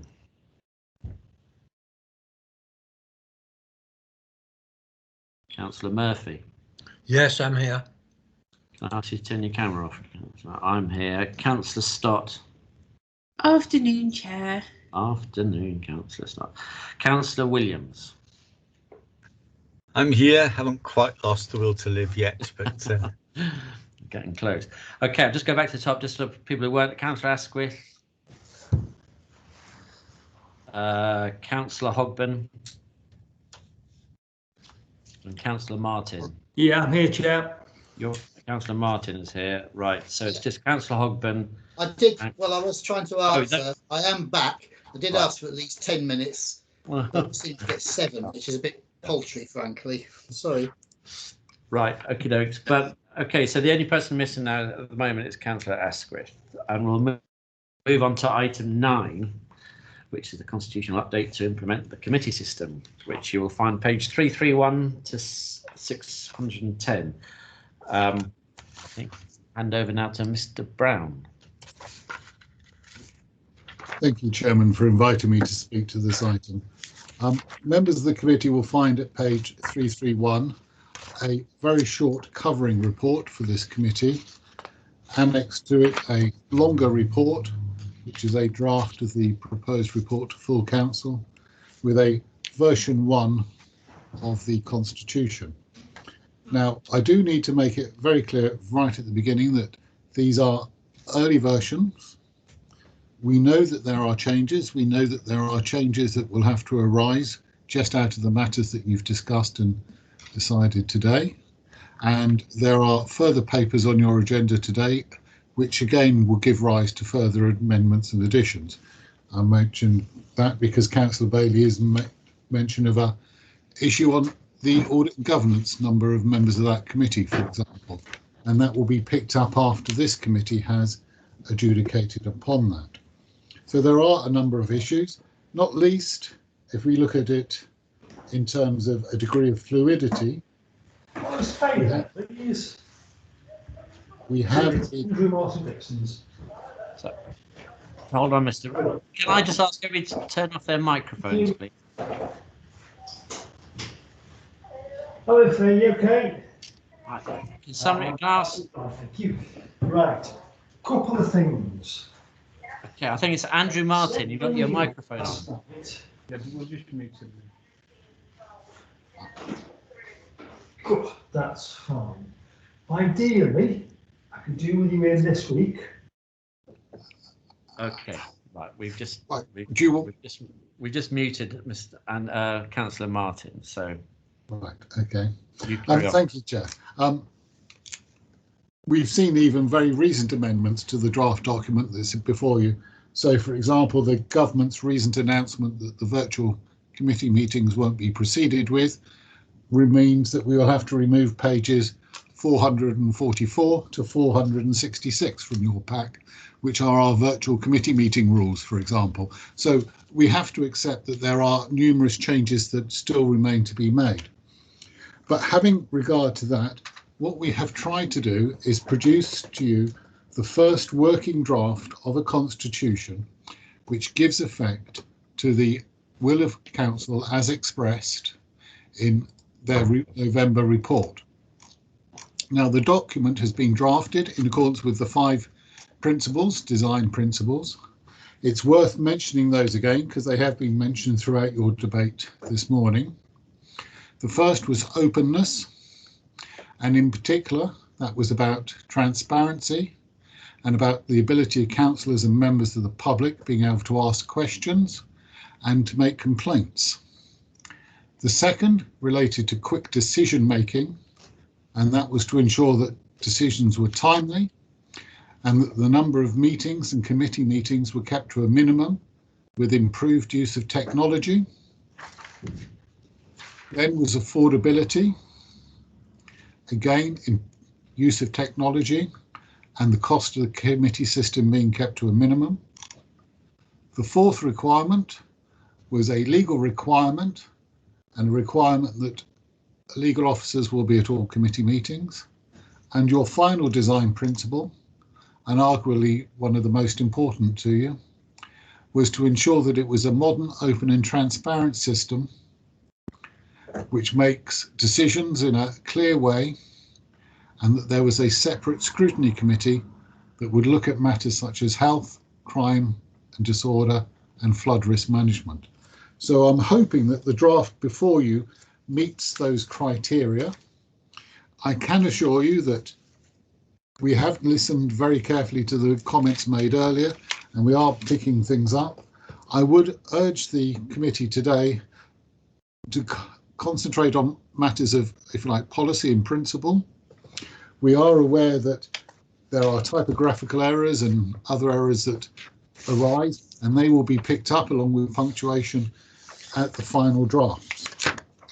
Just to remind the committee, because I know the working group have had the opportunity of looking at some of these matters previously, the proposal is that this is draft 1.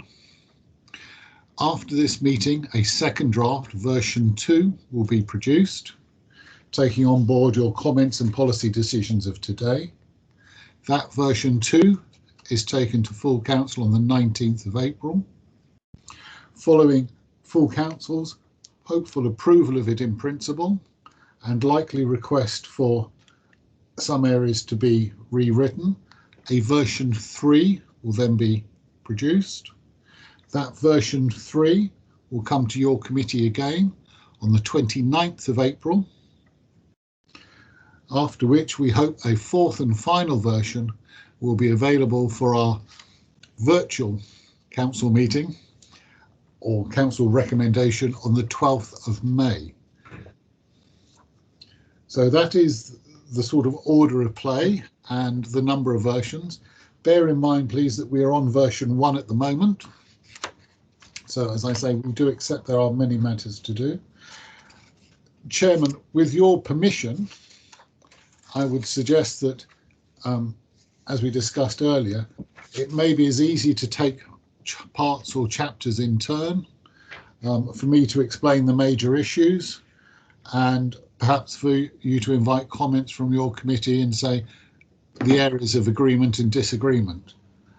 I've raised that in a general concept because if, for example, the committee are not minded to accept the recommendations or the text in respect for something like a guillotine motion, if the consensus is against that, then of course all you need to do is tell us that, and then we can amend the document and the consequential amendments throughout the document that will give effect or remove that item from the Constitution, rather than perhaps going through individual wording on each occasion.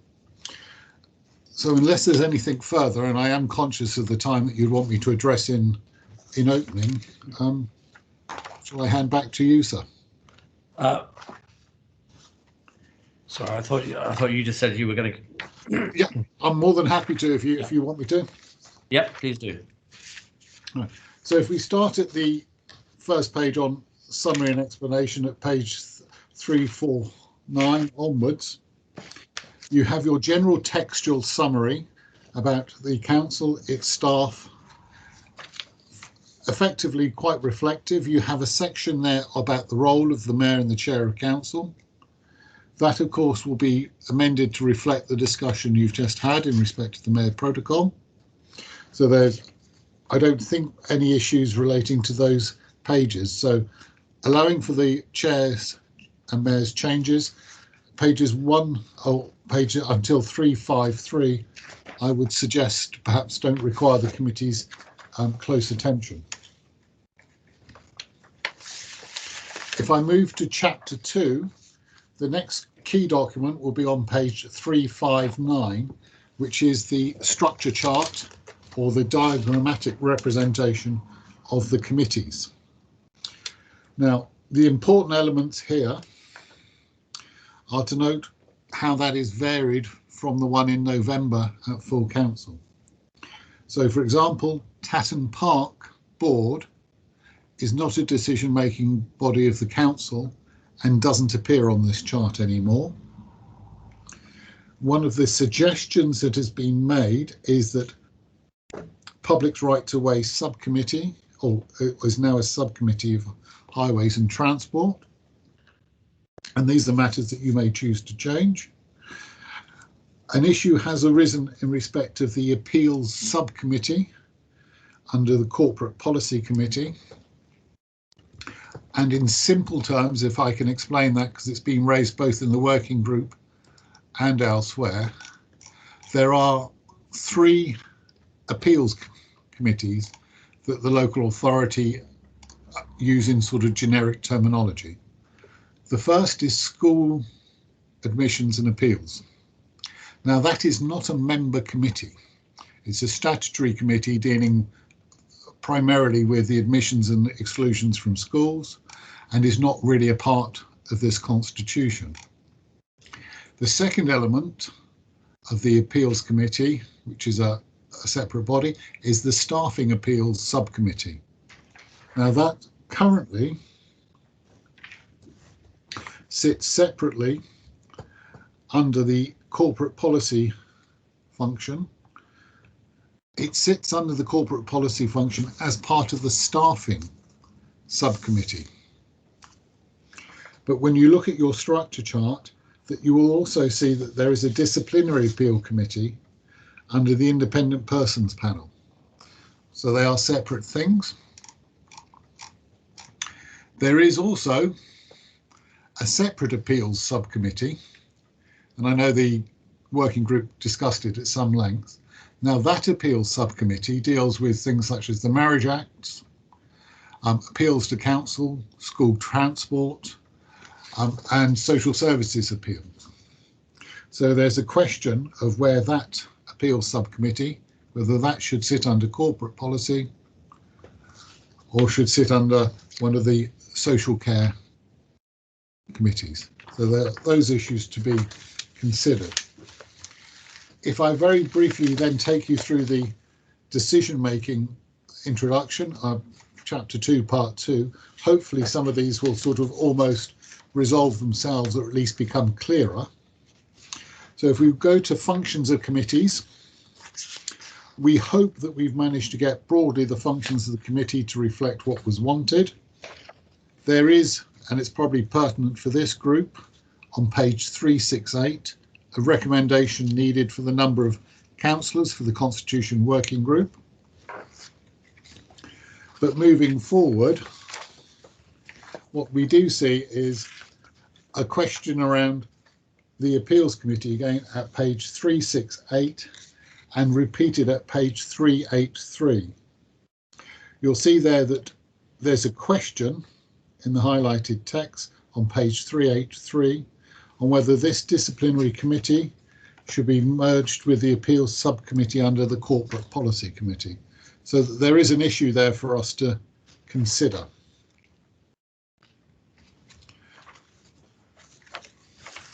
Mr. Chairman, are we going to have the opportunity of asking questions on these items?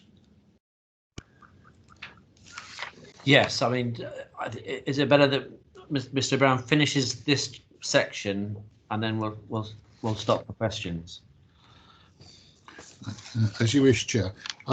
You'll see the Audit and Governance Committee remains unchanged, but you have a paper later on in your agenda today, and again with the Health and Wellbeing Board. Now, if I stop there, that effectively brings you through committee terms of reference and their function, and perhaps that's the first area in which you would like to effectively adjudicate upon and decide where and what changes you would like to see. Okay, thank you very much. Now, one thing I didn't do, which I should have done at the beginning, is allowed visiting members to speak. So I'm sorry, I should have done that earlier, but we have Councillor Saunders, Beanland and Redstone. So perhaps can I bring them in now? And then we'll come to Councillor Murphy. So Councillor Saunders, are you there? Yes, I'm here, Chair. Thank you very much. I was about to write you a message, so thank you for bringing me in. I would first of all like to ask how much the implementation of these changes will cost, because I can't find it in the report. All that I can find is on page 333, where it states that there will be significant financial implications if the recommendations are accepted. So again, what are they and where is the money coming from? If part of the mitigation is to accept that meetings of full council will now be limited to 3 hours in order to save money, then that, in my opinion, is plain wrong. This committee alone has now spent over 4 hours debating and making decisions today. Do you think your time has been badly spent? We're elected to represent our residents. How can we represent them properly and effectively if our ability to ask questions is constrained? Because it will, if this is accepted, limit the number of councillors being able to ask questions when we're near the end of the meeting. Because if we're near the end of the meeting, there's 20 of us wanting to speak and we're limited to 3 hours, it means that not all of us will be able to ask those questions. So can you imagine going back to your residents and stating that because of time constraints, I couldn't ask my question about flood mitigation for you whilst you're still flooded out of your home? A situation which is certainly pertinent to the area that I represent. We appear to be trying to introduce a system where our ability to do our role is severely affected. Is this what the committee system is supposed to achieve? It could be argued, and I'm sure it will be, that there is the ability to vote for an extra hour, giving us 4 hours. To which I would say this: in 2023, if one group has overall control and there is a controversial issue, do you really think that they are going to vote for an extension of the meeting? Forgive me, but if you believe this, I think you're really naive. So please, before this is implemented, can I ask you that you look at the issue of costs, make sure that they're open and transparent, and do not follow the recommendation to reduce the time allocated at some council meetings, because I do honestly think our residents deserve better. Thank you. Okay, thank you, Councillor Saunders. Then Councillor Beanland. Thank you, Chair. The fundamental claim of this change in the Constitution was an increase in democracy and public engagement. But page 339 states the development of the best approach to questions is likely to engage members into the future.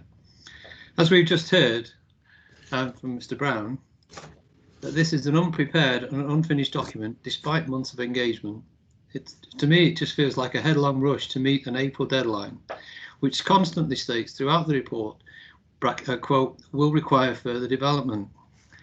521 states it is designed to facilitate the setting of the budget, assist residents in understanding the process that will be followed. Whilst admitting the design, therefore, is unfinished, apart from that is the reduction in the number of meetings and the question time by 33%. This in itself does not achieve either proposal. Page 487-212-2 states budget heads are not to be overspent. 212.4, approval is sought for new proposal that checks financial commitments in future years. 214, budget holders are expected to manage budget provided by full council. 492, 310.6, a business case must be prepared for all revenue proposals with a significant financial impact, risk profile or policy change. We have no such document. Page 622, full council stated the implementation of the committee system is based on an approach of minimum additional cost, while 411 states there will be significant implications. if the recommendation is accepted by full council. Is this some kind of classic Orwellian doublespeak?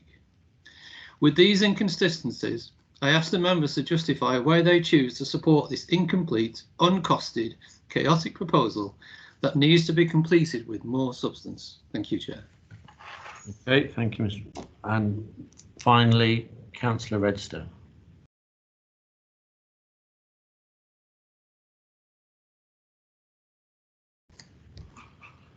Councillor Redster not there anymore. Oh, there we go. Sorry for keeping you, Chair. Yep. My question is straightforward, and really, is the objective of this change to the committee system change the council from a member-led council to a officer-led council?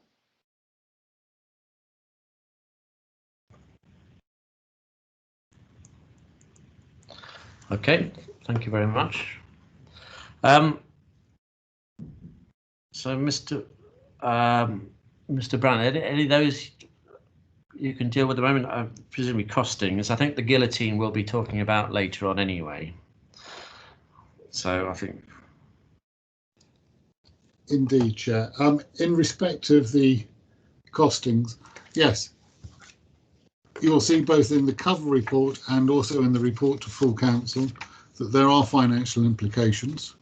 I think we need to divide the financial implications into two parts. And I apologise, I thought I'd been clear in opening. One of the design principles that we were given in accordance with full council's instructions, which of course is what officers had to comply with, related to affordability. So effectively, we are in a process in which we have kept this committee system into a cost minimum status. The financial impacts on the authority will indeed be significant. There are two elements of potential financial impacts. Council has voted to adopt the committee system. That committee system comes into play at the next council AGM by operation of statute. If we have no committee system in place, then there will be significant financial impact upon this local authority. The second element under that will be the methodology and the dealings of the finances of the local authority will be quite different under a committee system than they are under an executive authority system. An example of that is that although full council will be setting the budgets, and that occurs under both systems, the executive function of the local authority has ceased to exist, and the authority to expend money under the executive function no longer exists. And therefore the importance of the MTFS, the adherence to the budget envelope, which is absolutely vital, and the adherence to the corporate policy limitations around the corporate plan, which restrict a committee's movement, will become far, far more important. So yes, the financial implications will be significant. They are not significant in terms of cost, unless the committee rejects the matter in its entirety, and we are in a position where council has nothing to consider by way of running a committee system at its AGM. So my only observation there is that the committee will have to think carefully whether an outright rejection is an appropriate way forward, or whether they would wish to have alterations or changes to the drafts and the versions in front of them. Right, yeah, thank you very much. As I say, the guillotine. That's under the procedure rules, so yes. So that's coming up later on, and I think, yes, I think we still are member-led, aren't we? So, shall we? Karen, I think Councillor Murphy wanted to ask you a question. Well, it's a question and comment. The first item is on the chapter 2, part 1, page 359. The scale, or whatever you call it, the layout there of the various committees. Are the subcommittees will they be essentially part of the licensing? Say, take licensing committee, the licensing subcommittee will be members of the licensing committee. In other words, it wouldn't be a different, you couldn't have other people sitting on the licensing subcommittee. And before you answer that, if you look at the issue of the strategic planning board, at the moment, the Northern Planning Committee and the Southern Planning Committee are independent, separate bodies. They are not subcommittees of the Strategic Planning Board. Now, I know they're grouped together, so I'm just wondering whether that's intended to indicate that they are subcommittees of the Strategic Planning Board. And then similarly, there's another Public Rights of Way subcommittee. It's a substitute of Highways and Transport. Is that essential? Does it need to be, or could that not be a committee in its own right, as it has been hitherto? That's one item. The other item that I would like to is on page 368. So is it? Yeah. Well. Sorry, which page, Councillor Murphy? 367, 68, and 369. The committees. It's the membership of committees. The number of committee members adds up to 217 seats on the various committees. There are 81 councillors, and that's 2.7 per councillor. But of course, there's no way that councillors will be given that sort of quota. So can you just clarify, is that, for example, just taking that one, Environment Communities Committee, could take anyone, 13 councillors. Does it have to be 13? Could it be a larger number? I know you've got a number that's going to be arithmetical, proportions, get the proportionalities. It's not just a case of adding 1 or 2 to 13. You then got to add a number. But why 13 in that particular one? And the same would apply to all the others. So those are the 2 points I wanted to make. Thank you, Mr. Chairman. Mr. Brown, do you want to come back on those? Yes. Thank you, Chair. If I deal with the 13, the size of the committee arose from the full council decision in November. So that the reason for the 13, it wasn't arbitrary. It was something that has been discussed previously, and we just gave effect to that recommendation.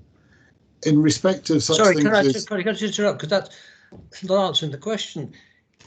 Why did that? Okay, if you want to say that we're bound by the previous meeting, which I don't think we are, but if we are, why did that committee just decide that on fixed numbers like 13? Where does it come from? Some committees are 7, understandably, because they're small groups. Other committees are larger. What I'm looking at is the total number of committee places for 81 councillors. It's on and not considering that not all councillors will be allowed to sit on committees.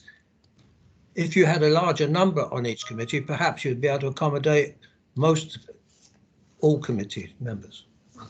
Well, in respect of the composition and the numbers on the committees, if we go back to your November council decision, and if you go to say Appendix B, it sets there and it says Corporate Policy Committee. The Corporate Policy Committee shall comprise 13 members of the council. Now, that is a decision of full council, which binds the officers, myself, and binds this committee. So the number 13, however you arose at it, or however it was chosen, has been chosen and has been decided upon by full council.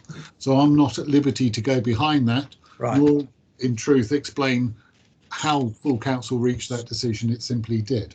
So why are we wasting our time looking at these if it's already been decided? Let's move to the next section then, please.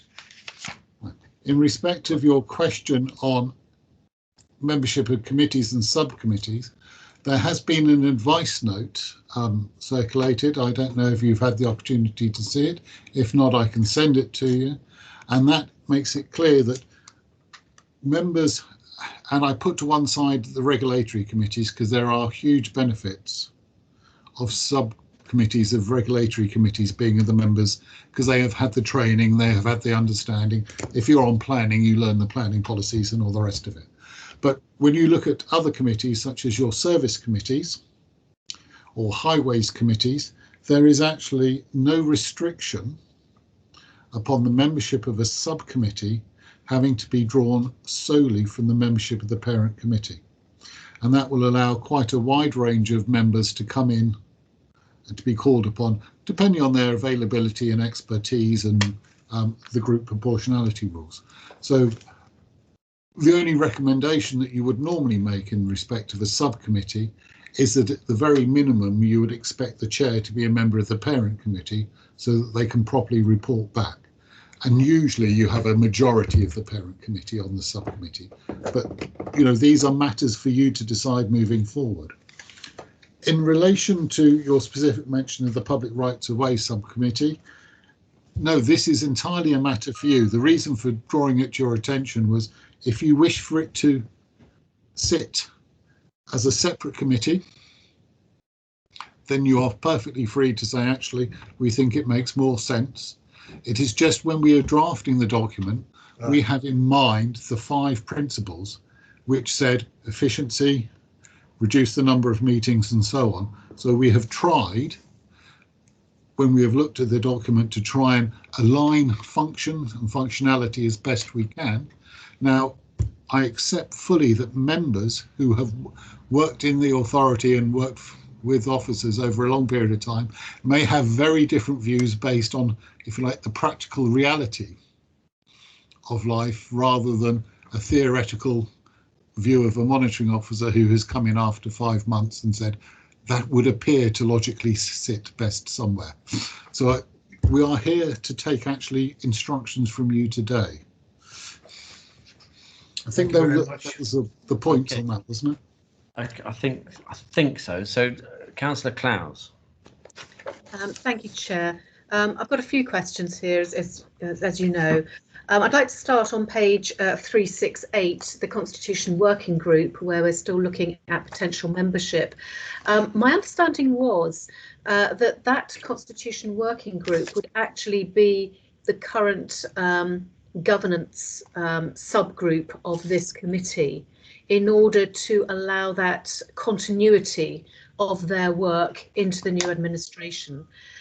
So could I ask that that is considered as a legitimate way forward, because I would hate to lose that that knowledge base of those members of this committee that are already doing a great deal of work in that regard. The second item I have is on page 429, 430, and that is, sorry, I'm just trying to find my own places here, and that is in relation to the length of meetings, which Councillor Saunders has already raised prior to this section of the meeting. I have to say I can't support that particular element. For me, the committee system is about the openness and transparency of discussion and debate. Whilst, you know, one doesn't want filibustering, that is something that I think, you know, our chairs will have to manage. You know, we do need to have open debate. Otherwise, as far as I'm concerned, there's not much point going to a committee system. So that's that one. The third element is on page 437. In relation to scrutiny committee. I wanted to just get clarification on this because I expected this to be a very basic account of our regulatory scrutiny committee and what it requires us to do, who will sit on it and so on. But it seems very vague. It seems a bit like a cut and paste from the current scrutiny system.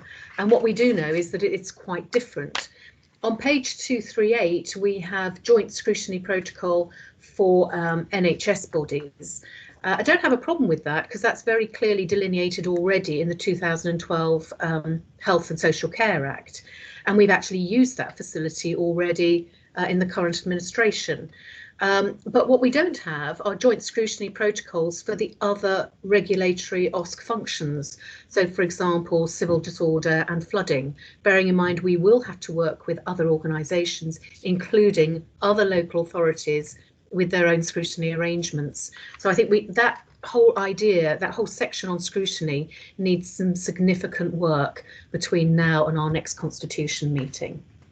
And then the final thing that I've got on my list is on 473, and that is in relation to access to material and documents.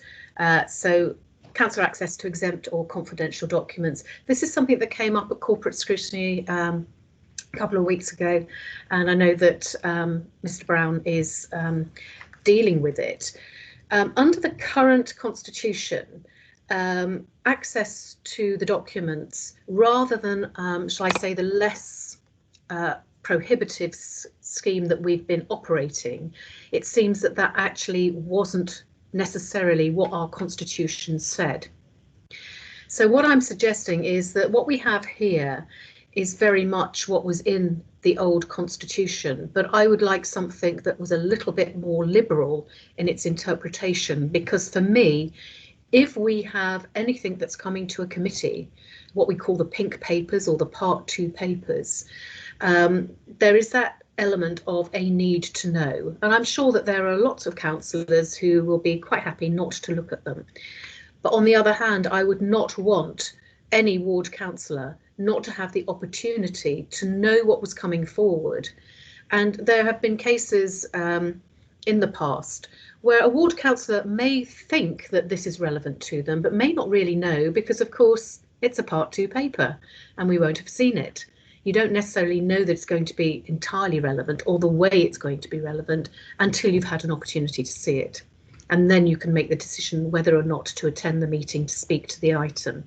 So I would like something around that that clears up some of the confusion of the past, but again ties into that openness and transparency, even whilst recognising the need for business confidentiality and sensitivity around papers.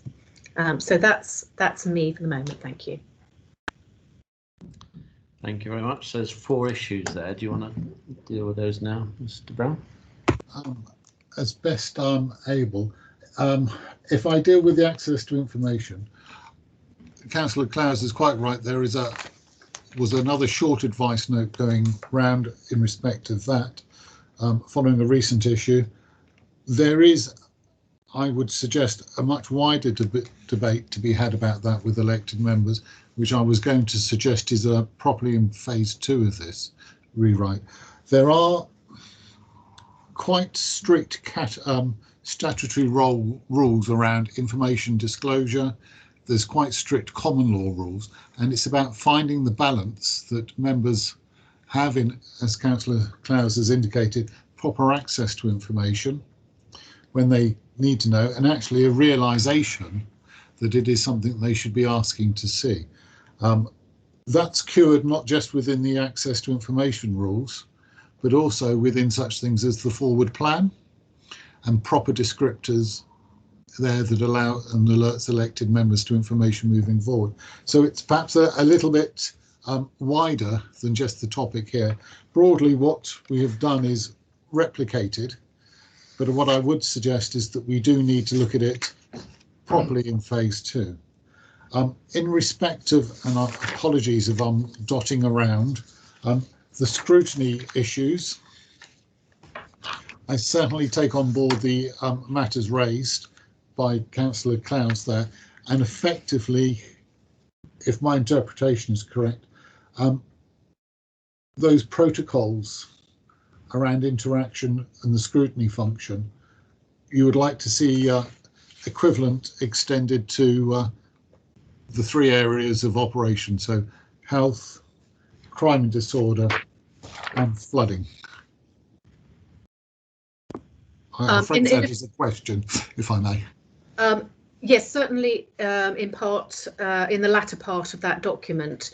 But I do have issues. Obviously, you know, I accept that there are typos. You know, we've still got scrutiny committees where we've only got one. And also I would actually sort of look at the councillors and officers giving account section, because some of that doesn't make sense to me in the context of my understanding of scrutiny. Certainly in the past, and certainly under the scrutiny protocol for health, actually it's the scrutiny committee that determines which officers they require to speak to. So for example, we called directors of Leighton Hospital to talk about mortality rates. So there's no question of sort of going to the chief executive in that situation and saying, well, is it all right if we go and ask the chief executive of the hospital to come and talk to us about their death rates? So, there is that element of, if we are scrutiny, we are a politically neutral group in that context. And we have that sort of element of, or we should have that element of objectivity in deciding what needs to be looked at. And it's going to be constrained anyway, because it is a regulatory scrutiny group. So it's not as if we're going to go off at tangents and sort of demand to see all sorts of strange esoteric things. But I think it does need to be made clear exactly what we're allowed to do and why that is different perhaps to scrutiny in the past, or the difference of the relationship between scrutiny in this context and outside bodies. Forgive me, I'm just taking note on outside bodies relationships. Oh, thank you. So, thank you for your time now. I was just trying to make sure I've got a note.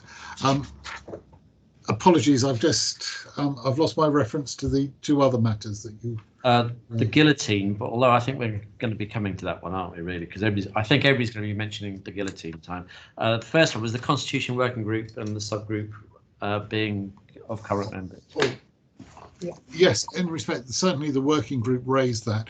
It's not within my gift to write the identity of the membership into the Constitution. That's a matter for you in that political arena to consider the translation across or the appointment of the same members on as you move forward. So I accept fully what the working group recommended, but it's not one that's within my gift, I'm afraid. And yes, the guillotine, I'm sure we'll come to. Yeah. Okay. So if we go to Councillor Marin, then sorry, I didn't see your note there. But you want to go through Appendix 1 page by page, is that? Well, I wasn't for everybody be too tired to do what I want to do, because I'm already tired. So, but I literally have something like 90 points I want to raise, which will bore everybody to death. And Councillor Redston, 2 or 3 of the top ones for now. Well, first of all, what I would say though, Councillor Redston asked the question in terms of, are we a member-driven authority or are we officer-driven? And I'm not going to provide an answer to that. I'm just going to say, read the Constitution then, version 1, and make your own judgment as to whether it's officer or member-driven, based upon little things like, does it say in consultation with, or does it say in agreement with? Because if it's in consultation, it means we're doing this whether you like it or not, but don't say I haven't told you. Now, so you make your judgment over that word. Now I'm going to bring that up many times in terms of whether that word should be removed largely and replaced with in agreement of. Now, there must be about 20 of those. But equally, there will be things like financial values that are littered across the document. And the higher those financial values, it means that those decisions, more and more decisions will be made by officers. The lower those financial thresholds, more and more will be made by councillors. So, you make your own judgment as to whether you're member or officer driven.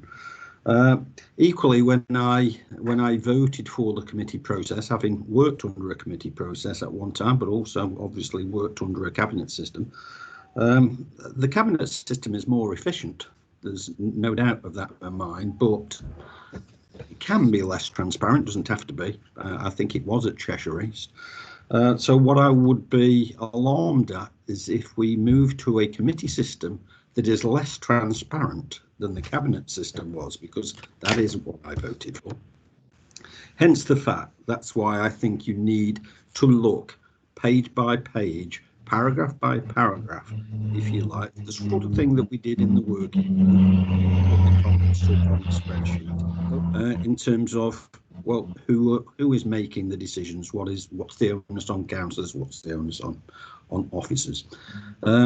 So I got loads of points that I would like to go through, and I would like to go page by page, but if you want, I will give you half a dozen of the more important things to me. So, for example, on page 368, it makes reference to the Appeals Subcommittee. Now, there was no need for this to change, but it has changed, so I do wonder why it's changed. I would want to see the word senior deleted and replaced with the word all. That's it's only a quick change of words. Delete one word, put another word in. But the fact is, at the moment, anybody that is dismissed that wants to appeal against that dismissal, it applies to everybody, and everybody is then has the right of being heard by the appeal subcommittee. That's the current process, and that took some fighting for back in 2012, 2013, because that was introduced and it was driven by councillors, that change. Now, we're moving from a cabinet system to a committee system. That didn't need to change, but it has changed. So I do wonder why it's changed, because it didn't have to.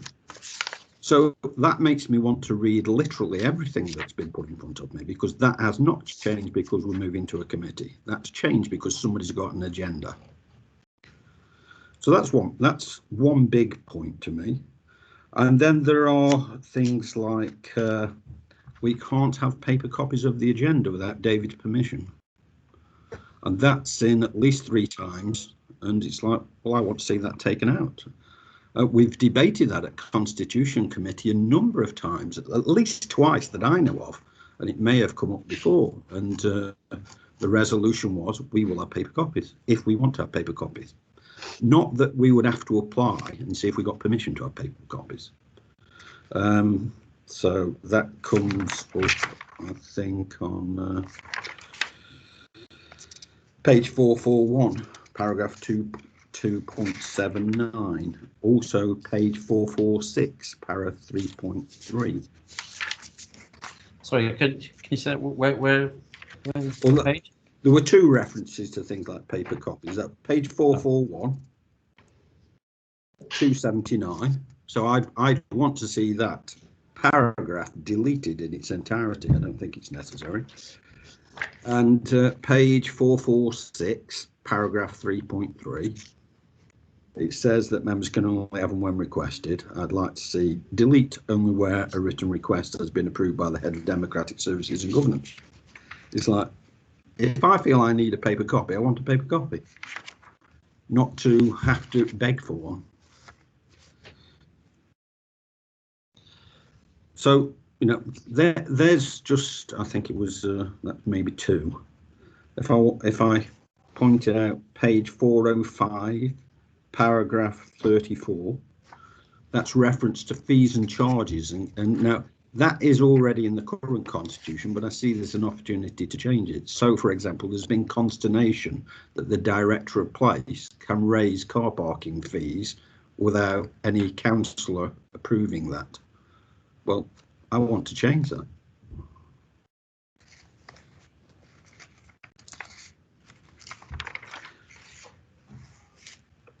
So I think I've given you 4 there, but as I said, as a general point, wherever it says in consultation, I want it to say with agreement of. So it says in consultation with the chair all over the place. I'd prefer it to say with agreement of the chair all over the place, because it makes a big difference.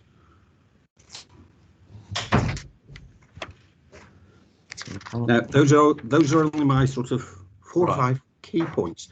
But if you want, I can go through each one. I've only got 90 of them. Well, hold on there for now. Mr. Brown, do you want to? Can you comment on those and then? Yes. I mean, there was if you remember, a supplementary document with the observations and councillors' comments circulated.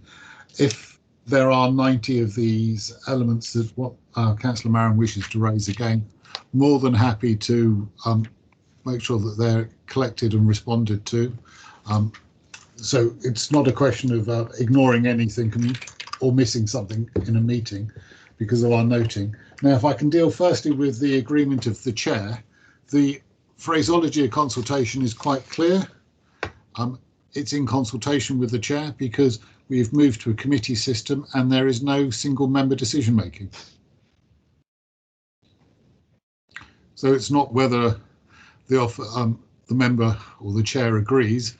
It's about consultation, and it's about very much officers having the common sense and the wit to listen to the wisdom of the members that they are consulting with. So there is a significant difference. Councillor Marin is right in the wording of between consultation and agreement, but it's there because of the way that we have chosen to administer the local authority.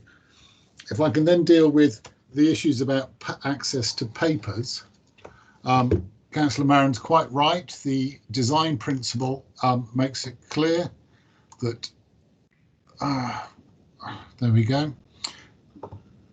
Paper copies will be provided upon request by members.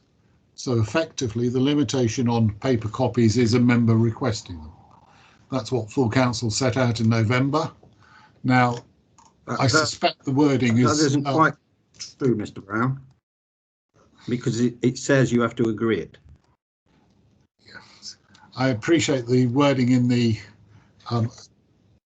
Constitution as drafted looks certainly says the approved, which perhaps is an unfortunate wording. So we can look at that wording. I suspect that there was an element about trying to limit the amount of paper that's going through the system.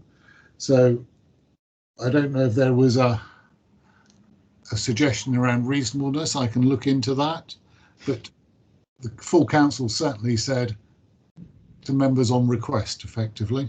So we can revisit that matter. The staffing subcommittee on, where are we? Page 368, isn't it? Yeah, appeals sub.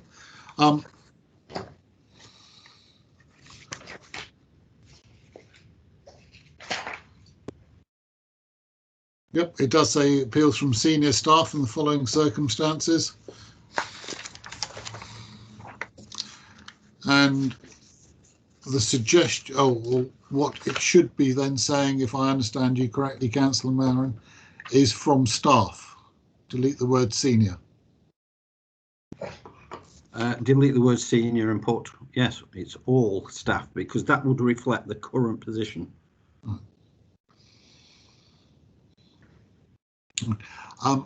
Whilst we're on that appeals subcommittee, there is the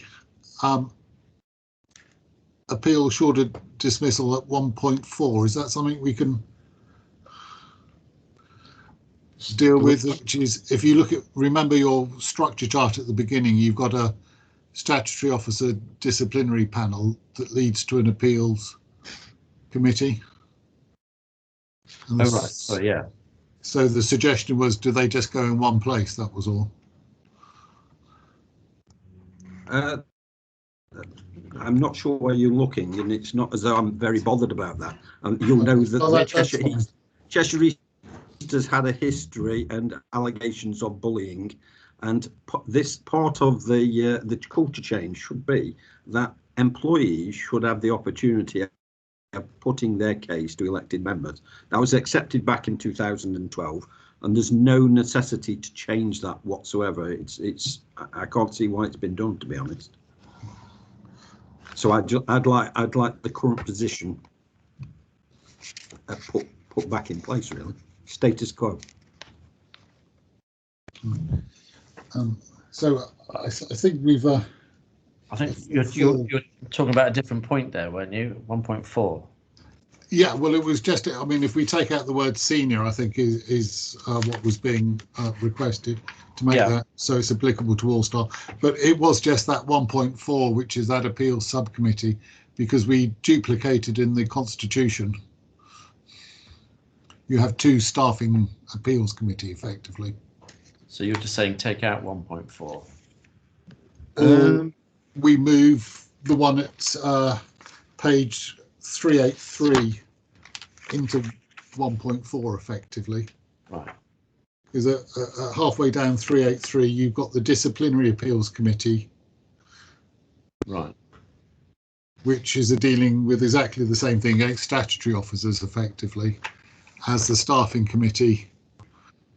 And it was just a suggestion that you have them in one place rather than two. So I've got no issue with that. Right. Okay. So yes, you can do that. Then you've got level of fees, which is on page 405. Right, level of fees, 405. 34. Yeah.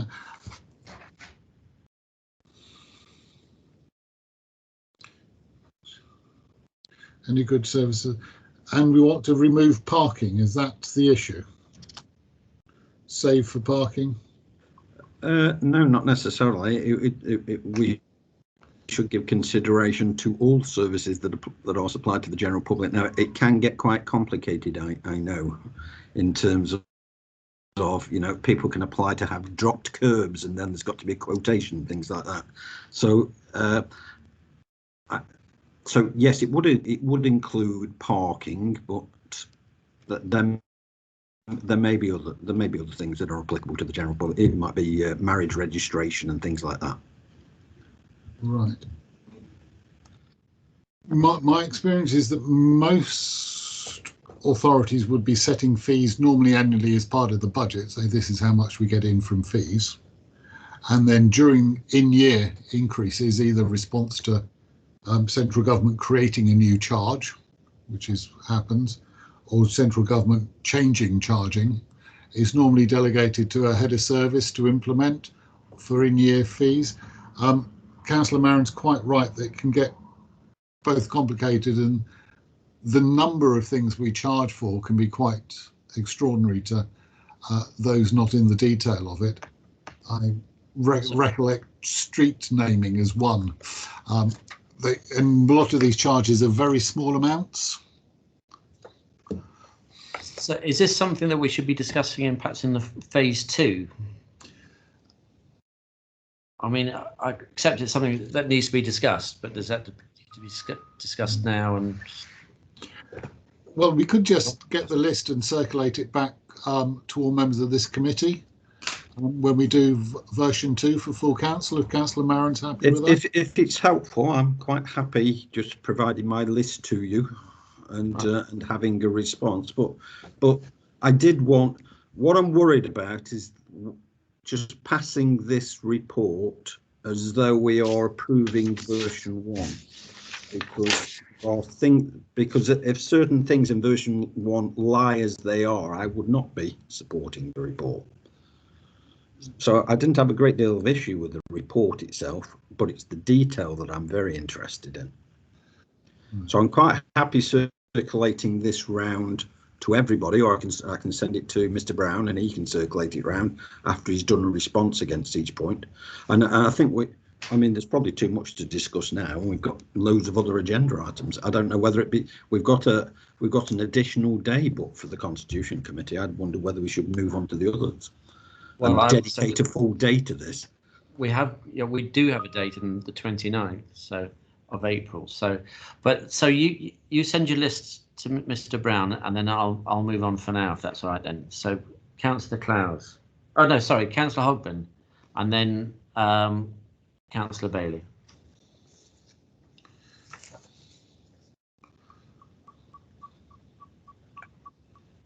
Right, so thank you, Chair. well, just for the information of the committee, I have supplied a number of my comments already in writing to Mr. Brown, so I'm not going to go through all of them, but I will refer to one or two. I mean, I forwarded them basically the meeting to avoid bringing them all up today. We'd just be here till midnight if we were lucky. So a number of the points I've raised have been there's been a response within the report, and the verbal report and other comments. But I'll come up with one or two. And one that's not been mentioned, small one, page 359. I'll do this in page order. 359, the committee structure, local authority school governor nominations panel, that very august body. Just point out, it's shown in the structure chart, but the functions are not listed anywhere in chapter 2, part 4. So that its functions need to be listed somewhere, even if it is the case that finishes up totally under the decision under the powers of a parent committee. Okay, so that's one. Page 365. There's a point there. It's a general principle point, this is. I think we need to tighten up on our use of the phrase or the expression subcommittee, because there are some subcommittees which are have delegated powers, such as what I would call the Staffing Appeals Subcommittee, or we could call it Employment Appeals, which is going to be appointed by corporate policy as required. Licensing is empowered to appoint its own subcommittees, and they have obviously delegated powers to decide appeals on various issues. But other subcommittees have to report back, like Community Governance Review Subcommittee, for example. So I think we need to clarify that, or have some consistency.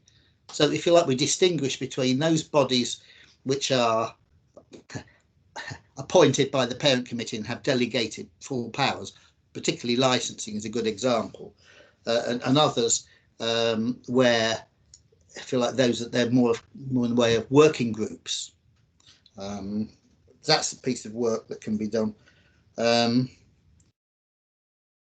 Page 368, Councillor Maren's just touched on the Employment Appeals Subcommittee. I totally agree with him with the idea of removing the word senior. A lot of the important work of that committee, and I've served on several appeals panels.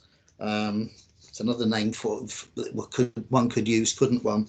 Have been less senior staff. So I think it has to be there as a means of last, unusual resort. It's not a very common thing. Slightly lower down on page 368, there's reference to Constitution Working Group. I suggest quite firmly that it consists of 8 councillors, and as Councillor Clowes said earlier on, we did touch on it in the Governance Working Group, and to me it would make total sense that the government, if you like, if the groups wish to do this, that the current Governance Working Group, we lucky 8, or maybe it'll just be the magnificent 7, because I don't know if I've got the energy for it. Anyway, if the Governance Working Group reappeared and was reinvented as the Constitution Working Group, and hopefully at least one of its members would be a member of corporate policy and thereby able to report back to that committee. So up to now, I don't think there's much for Mr. Brown to answer. Yeah, there are various other things I've raised. I won't go into all those here. Yeah, references to prayers, that's been touched on. Please I'd like to see them taken out of the agendas for meetings. being something of a heathen. But the thing that does need to be added to the annual council meeting agenda, importantly, is actually, I would suggest, the election of leader. The election of leader is no longer, the leader is no longer, will no longer be appointed for a 4-year term. It will be an annual appointment, as far as I know. I'm open to correction, but as it stands, it's, you know, under the executive arrangements, it's a 4-year term, irrespective of dates of elections and all that stuff. And then I think we're starting to move then towards the next section, so I'll stop there. And I'll only say there are a couple of comments made by others about guillotines. I'm against, no, I might be put to the guillotine shortly, but I'm against the guillotine completely. And finally, because others have had plenty of time to speak as well, I'll take my turn. I'd say about the issue about agenda papers, because we're talking about the supply of agenda papers or documents to members of the body in question. And if you tell me that as a member of Strategic Planning Board, I can't have papers, it would be frankly impossible to do that job. But that's a bit later. I'll stop there. Thank you, Chair. Right. Okay, thank you, Councillor Hogben. Then Councillor Bailey.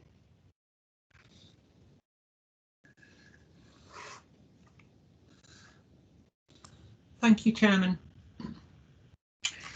I'm growing increasingly concerned that we're not going to be able to deal with this item this afternoon. We are being asked to recommend to Council on page 336 at point 2. I recognise there is always the option to delegate to you as the Chairman, but I'm becoming increasingly concerned that we will find ourselves cornered because of time constraints and the size of this agenda, if I may say, Mr. Chairman, to agreeing that.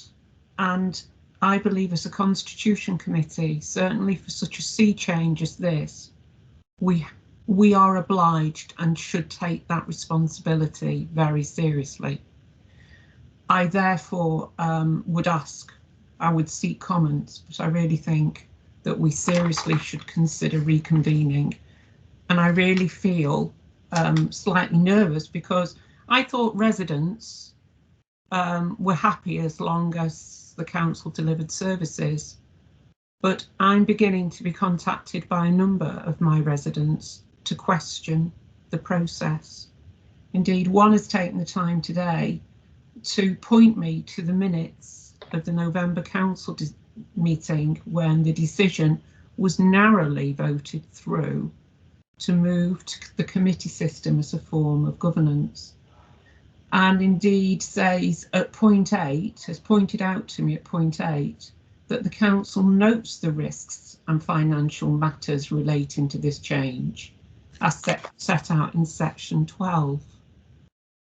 I believe what we've heard now, I think it was first commented on the 11th of February with regard to the Constitution having to deliver cost neutrality, is a sea change from that, and so does my resident. And I believe as members, whatever the cost constraints, it is incumbent on us to set policy. And I'm becoming increasingly concerned that there isn't a golden thread between that decision in November and the documentation and the comment that we've heard since February. I therefore am very, very concerned, and as I've always said in the governance working group, we are accountable, and we are accountable to 82 members. Thank you for your comments. I also have grave concerns about the guillotine proposal. Okay. And my next fear is that if we have a future meeting, that guillotine would apply. And again, our ability to be open and transparent will be sacrificed under this cost neutrality. I also feel I should remind of the comments made by visiting councillors about the lack of detail of the cost of this proposal. And it isn't the first time it's been asked for, Mr. Chairman. You will recall that the details in relation to cost have been put to you now on many occasions. And each time you have assured that it would be cost neutral. And here we are saying, oh no, we have to do this because of cost neutrality and the constraints. And as members, as elected members, we have never seen those costs. I don't want the council to overspend on its governance. I want, and I've always worked for the council to be fiscally strong. But I do think we need to take our residents into consideration here and the responsibility we have for them. I hope you realise, you know, sense from my tone that it gives me no joy to say this, because we need to get the job done and get on with it. But we're in a cleft stick with an agenda that, with due respect, is overly onerous. And it's a pity we weren't able to consider these matters earlier, but we are where we are. Thank you. Thank you very much for your comments there. Anything you want to come back on there, David Brown? Or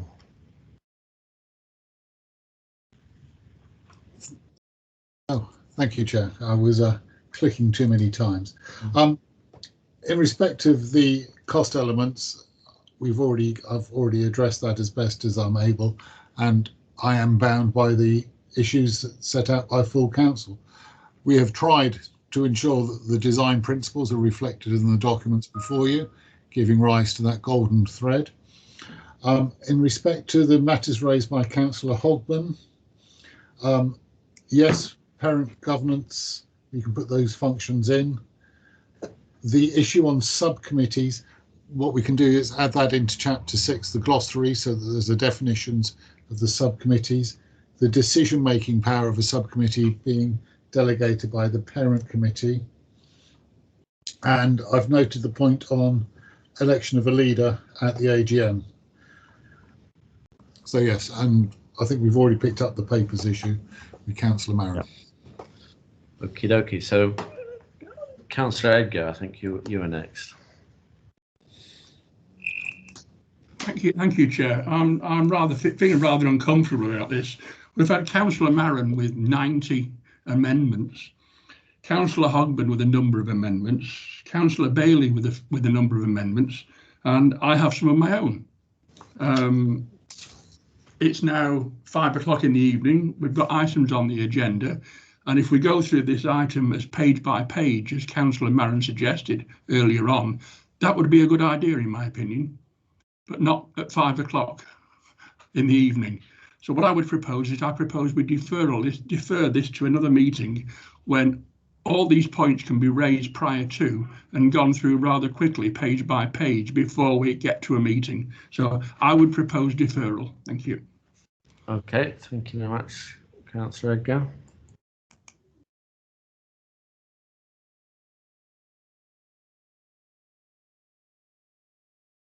Being seconded, is it? I'll second it. Mr. Chairman. Okay, so we've now got a proposal and a seconder to defer this until, but version 2 was supposed to go to full council, wasn't it? Yeah, I think Mr. Chairman, could I just say something? What's going through my mind when we're considering this problem, it's only a handful of people that are raising these questions and issues, and I just wondered whether it's practical to have a sort of a think tank or whatever you want to call it, a group of people get together to see if they can themselves, thrash through this without making any sort of final committed commitments. But at least if it's 6 or 7 or 20 or 30 people get together to go through these things. I think, to be fair, we have had a governance working group. We've had 4 governance working group meetings in the last 4 weeks to try and. How many people? How many people there? 8, all on this committee. Yeah.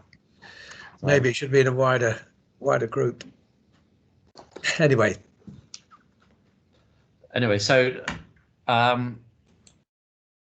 okay, well, so we got a proposal now. So if we, can I just clarify, if we delayed or defer the decision now to do this. So does that mean it can't go to full council, or it can go to full council, or version 2?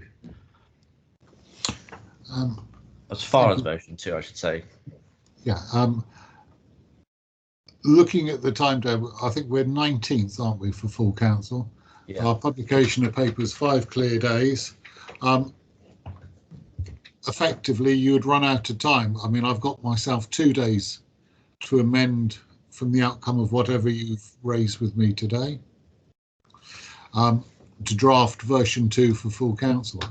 I think what I should say, if I may, Chair, is that I think we have to recognise that the version that full council will see will undoubtedly have observations made upon it. Indeed, some observations from this committee, I have no doubt. And it will be coming back in any event. So it may be that the committee is satisfied insofar as the structure and the broad content is something that could go to full council to be approved, but recognising there is further work to be done.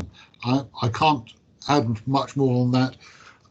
Otherwise, there won't be something for full council, I suspect. I should be quiet now. Thank you, sir. Mr. Chairman, could I just clarification? If the council makes a decision, to what extent is it able to make subsequently to make amendments to it? In other words, there may be, because of the timetable we have and the difficulties, there'll be lots of bits and pieces that have not really been dealt with, but nevertheless let it go through, and then next July, whatever, we could go through it at a time. Or is there a restriction, a time limit? Once you've made, the council's made a decision, you can't change it for another year or 2 years or what have you? No chance. No. What do you mean no chance? No chance of what? The council, well, okay. The council took its decision I think David Brown should come in back on this. Okay, David Brown. I'll defer. Thank you, Chair. Firstly, full council last November has already instructed the matter returns to full council in November anyway. Part of the actual documentation makes it clear that we have to have a phase 2 to deal with other parts of the constitution that we haven't covered off, so things like the codes and protocols. And there is, I think, an acceptance by everybody in full council. I have no doubt will put this in its final resolution, that when this constitution meets the committee system, there will be changes that you would ask to be made. So I cannot see any circumstances in which full council will choose to tie its own hand for any particular length of time. I'm almost certain that it will be the other way round, if I'm honest. So we're free to make change.